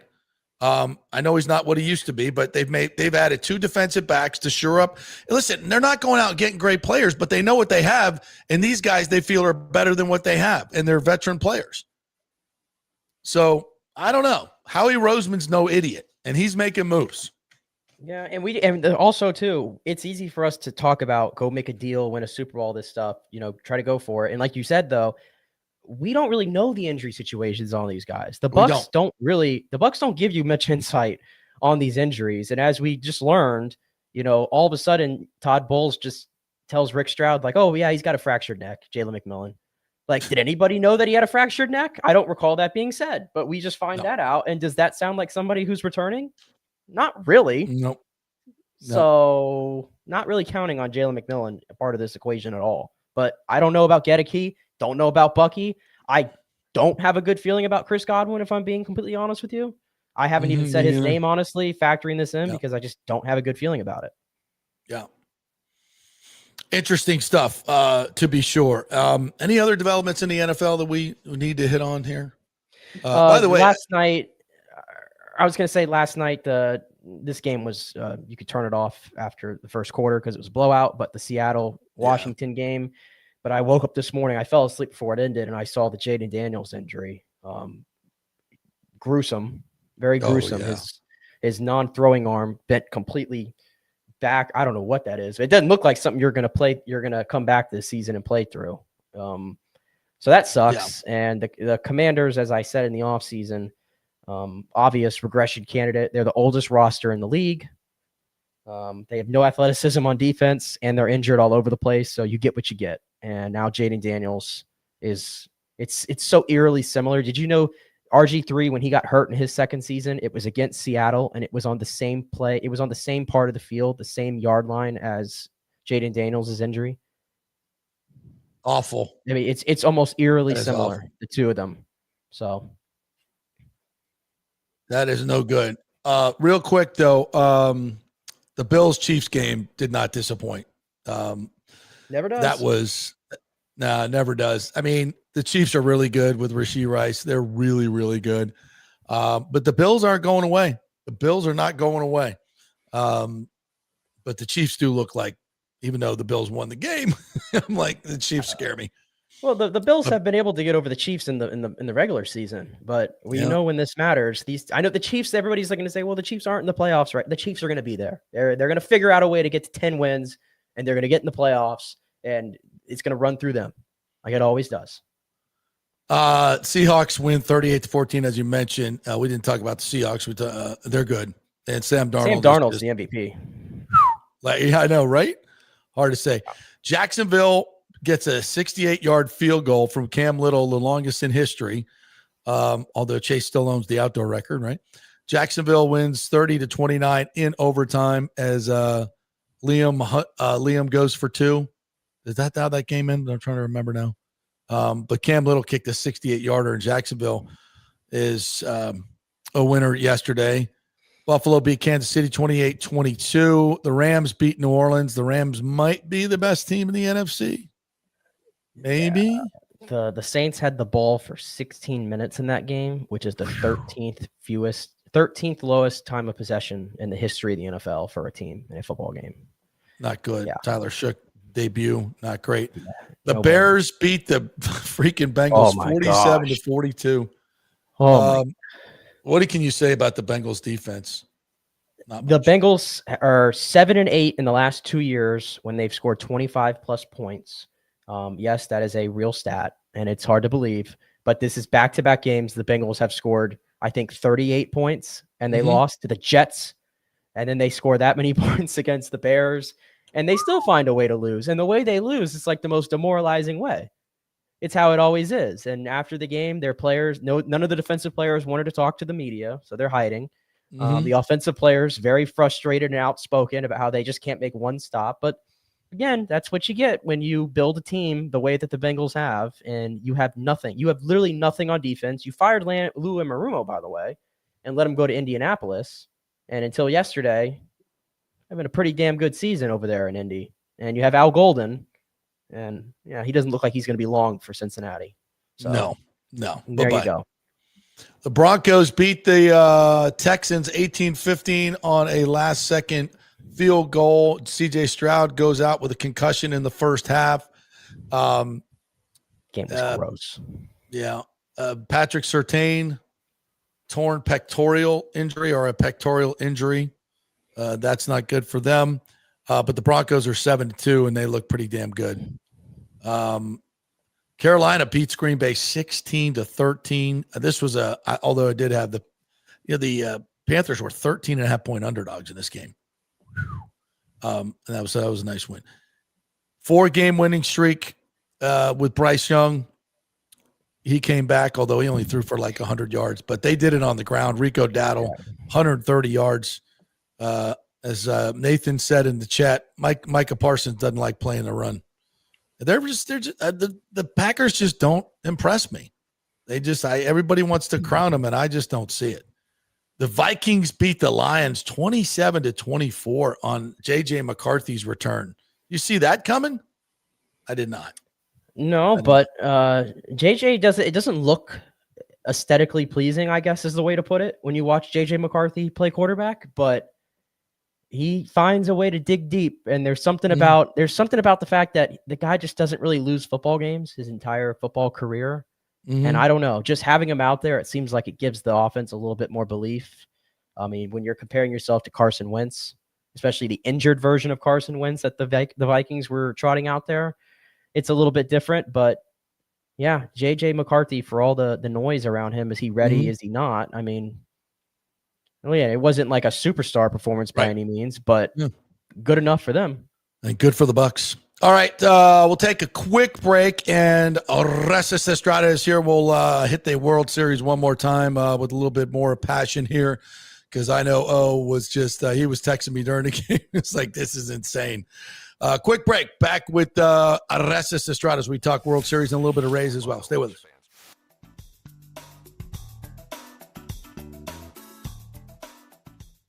JP here for Riveters, the official sports bar and grill of the JP Peterson Show. We're located just south of Ray J and Steinbrenner Field, so it's a great pre- and post-game spot, and the happy hour is amazing. Monday through Friday, 3 to 7. Check out these specials. $3 Bud Light drafts, $4 domestic bottles, $5 wells, $6 premium wells, $6 cocktails like margaritas. It's unheard of.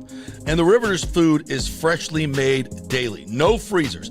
Happy hour food specials include $3.50 tacos and barbecue sliders. $6 you get edamame or chips with the beer cheese, which is amazing. $8 buffalo chicken dip, my favorite. The truffle fries, chili cheese fries, also $8 at happy hour. As well as other specials throughout the week, including Taco Tuesdays, you get $3 tacos, and Wing Wednesdays, 7 o'clock to 1 a.m. in the morning, you get our amazing wings, 5 for $5 and $5 wells and wines. That's a good Wednesday night. So if you're tired of the preppy, overpriced, generic sports bars, come see the amazing, friendly bartenders and staff at Riveters, where customer service really matters. Riveters, just south of where the Rays and Bucks play. We'll see you there. Experience the art of driving at Genesis of Tampa, where luxury meets innovation and every detail is crafted for you. From the bold G70 to the refined GV80, Genesis delivers power, elegance, and technology years ahead of its time. Book service online, and our Genesis Experience advisors will pick you up and drop off your vehicle. If available, you can enjoy a courtesy car while yours gets a complimentary interior vacuum plus a generous offer for your trade. Every new Genesis comes with the Miracle Advantage Plan, 10 years or 250,000 miles of powertrain warranty and 4 years of complimentary maintenance. Visit us at 801 East Bears Avenue or online at genesisoftampa.com. Genesis of Tampa, luxury redefined. Italiano Insurance would like to congratulate the Bucks on their 50th anniversary season. And you know what? We've been here for every season and then some, over 60 years in business. We've seen some smart coaches with great game plans, but if you don't have flood insurance or business insurance, that's a terrible game plan. That could ruin you financially. You don't want to take that L. So call 813-877-7799 and let their friendly agents quarterback your insurance and save you big money. Italiano also sponsors our FSU report every week, so go Noles. 813-877-7799 or go to italianoinsurance.com. JP here for my friend Jason Fawcett, owner of On-Site Construction. They do residential and commercial renovations and new construction. As a leading home builder and general contractor, On-Site Construction prides itself on transforming homes through superior craftsmanship, dedication to client vision, and an unmatched commitment to quality and service. It's about building relationships. We take the time to understand our clients' needs, preferences, and budgets so that we can deliver a personalized experience tailored to their unique vision. From the initial designs to the final touches, we're there every step of the way, ensuring that the end result mirrors your vision. Here are some testimonials from happy customers. G. Gibson says, no hidden costs, very honest, reliable, creative, and communicates well. Reasonable and fair with their pricing, no hidden costs. C. Smith said, did not disappoint. I'm very happy with the work. This company really cares and will take care of it. So if you're just thinking about building or renovating, give us a call and let's see what's possible. 813-579-5789 or check out our website at onsiteconstructionfl.com. Are you having legal issues with a business partner or other legal business issues? The attorneys at Walters, Levine, and DeGrave can help. Call 800-616-0384 for a free consultation. At Walters, Levine, and DeGrave, we've redefined what a law firm can be with top-tier attorneys, personal service, and 26 years of success. From business law to civil litigation, we deliver smart, client-focused solutions. Walters, Levine, and DeGrave recently won a $6.4 million jury verdict from a large real estate developer, and they can win for you too. Walters, Levine, and DeGrave. Let's solve it together. Not attorney spokesman. For a free consultation, call 800-616-0384 or go to walterslevine.com. Offices Tampa, Sarasota. Let's go. Right now, back to the show on FanStream Sports.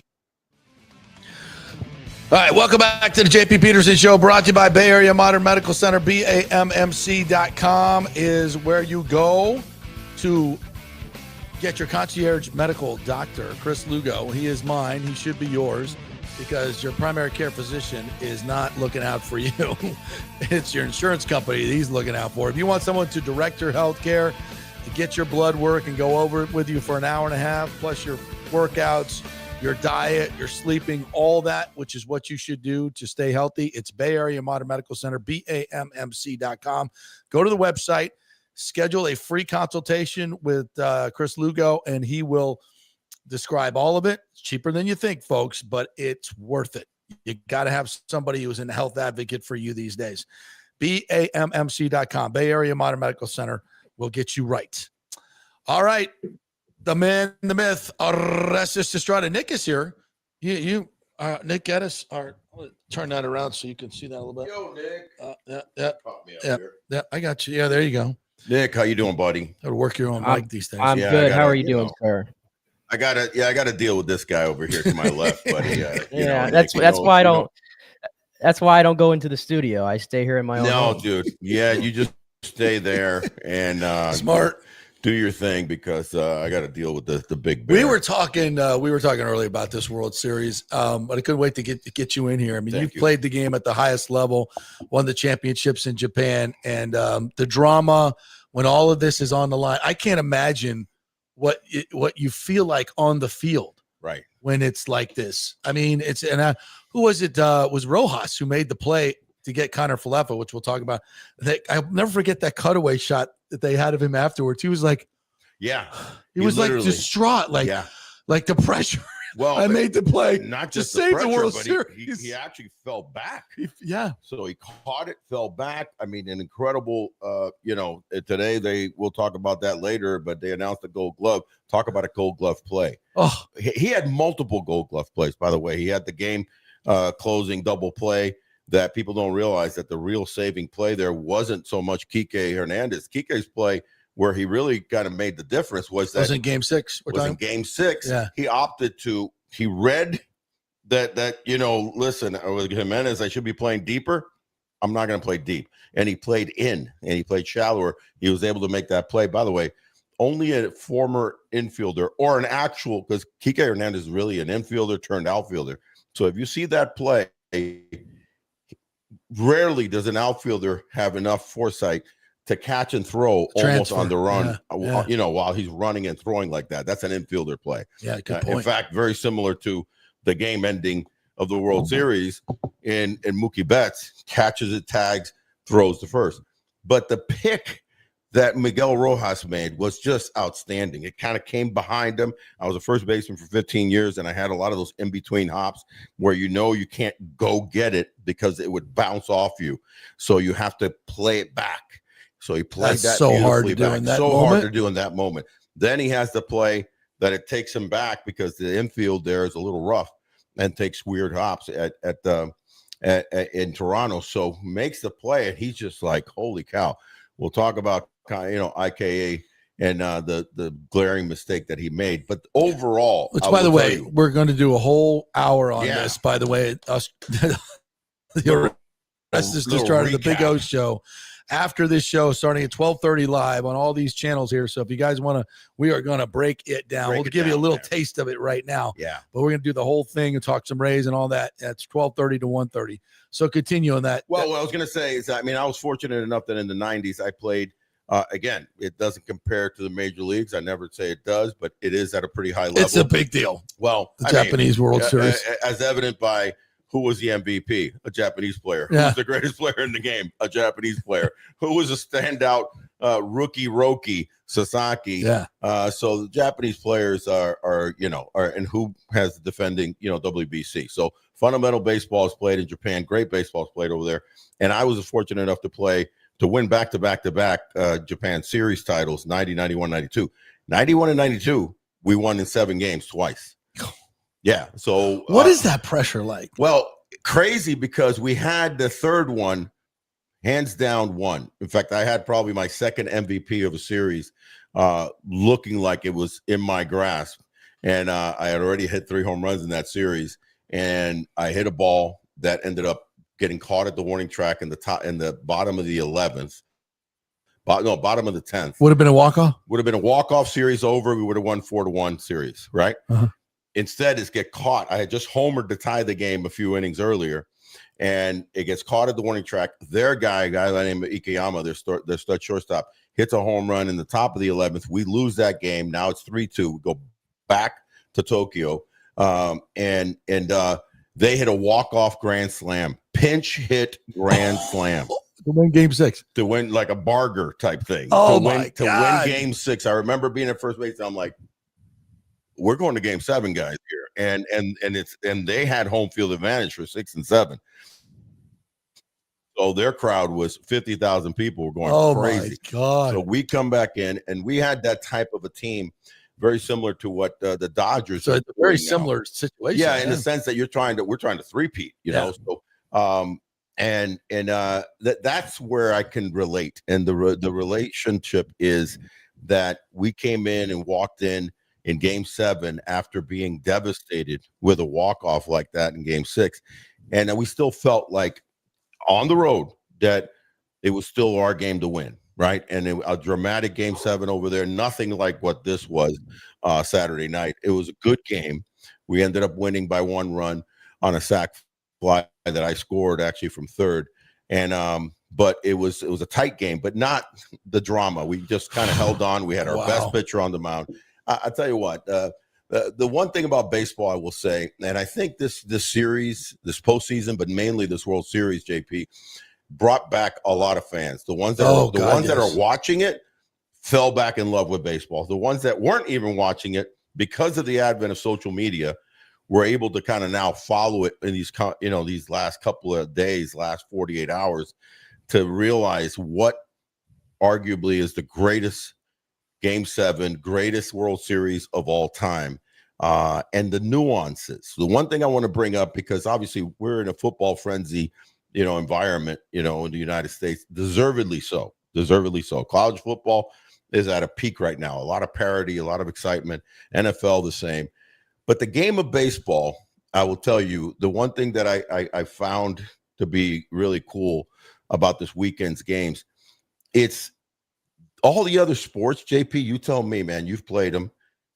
There's a frenetic kind of event once the ball goes in play. Yeah.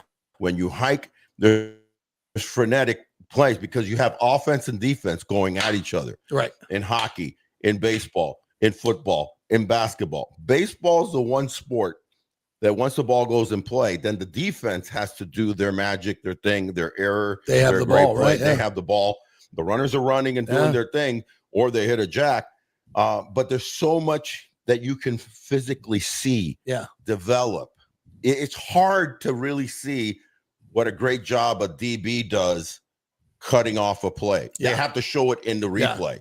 And that's why the great announcers in football, the Romos, and they see it happening in real time. They see it happening in real time. Yeah. Then they can diagram it for us and say, this guy came in here, this guy came here, that guy. But it's so hard. Baseball's the one where you can see it all unfold. So we just for a couple of minutes that we got here, the key plays. I want you to talk about the Connor Falefa play there. Yeah, that was a key play. I think people talk about Miguel Rojas' home run. Oh my God, what an incredible Which thing. is incredible. Which is, what a surprise. Yes, no doubt that's a surprise. But it does happen. You do get a ninth place hitter sometimes hit a. What shouldn't happen, or two things that are just anomalies. One was the ball getting stuck, on Barger's ground rule. That's double. game 6. That's game 6. That could have changed the whole game for them. They could have gone on. Then really the most key play of the whole series is Isaiah Falefa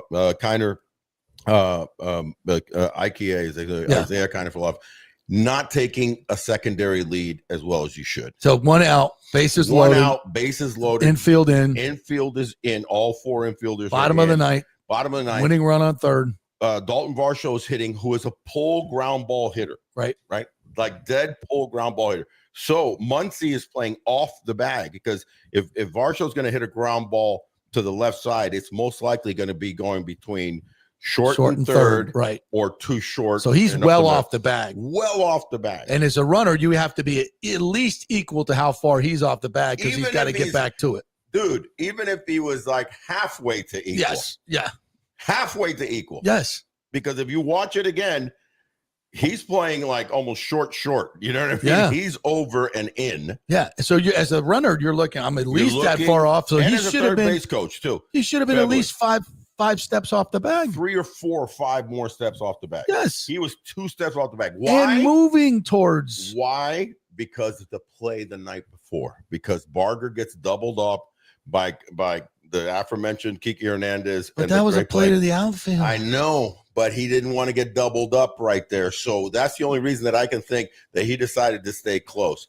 That staying close cost him, because it was a bang play at home. Yeah, he was out by this much at home, like inches. Yes, bro. Inches. And if he doesn't slide, that's another thing. You can't slide there. There's no tag play. You got to be smart enough to remember that there is no tag play. There's basically a play at first. How do runners run through? They run through first because it's faster. It's faster. It's you proven. Run through first. To some degree, I'd even say it's even faster or better to dive head first, because when you dive with your legs, it slows you down. Your momentum is going backwards. It's not only that, but invariably your leg hits and falls a split second. Yeah. And you're diving as you're flying through the air, like what Guerrero did in game, I believe game 6, where he kind of dove, tagged and with tapped the hand. it, but you're tapping. You're tapping. Yeah. Either way, he screwed that up. He screwed that up. And the third base coach needed to say, "Hey, give me a little more. Give me a little more." Yeah. And it's just again the little nuances of baseball make you appreciate the sport for so many different things that have been able to be developed and unfold. We're going to go through all the game 6, game 7, the series, how great it was. Yamamoto. We're going to break down. How about Dave Roberts and all the pitching changes? Like, bullpen, you can take the night off. We're bringing in all the 4 aces. Yes. He used all 4 starters in one game. That's never been done. That's not on the analytics sheet, is it? That is not on the analytics sheet. But baseball, buddy. And I love it. And I love it. Baseball. Well, I mean, by the analytics. They're not going to change in season, though. They're not. I know, but this is the postseason. This is the postseason, and that's what that brings back the beauty of baseball. Absolutely. All right, so the Big O coming up, 12:30 to 1:30, a Big O show. Thank you guys for joining us for the JP Peterson show. We appreciate you guys. Nick, great job. Any final comments from you, my friend? No, we don't. Thank you guys for joining us. We will see you in about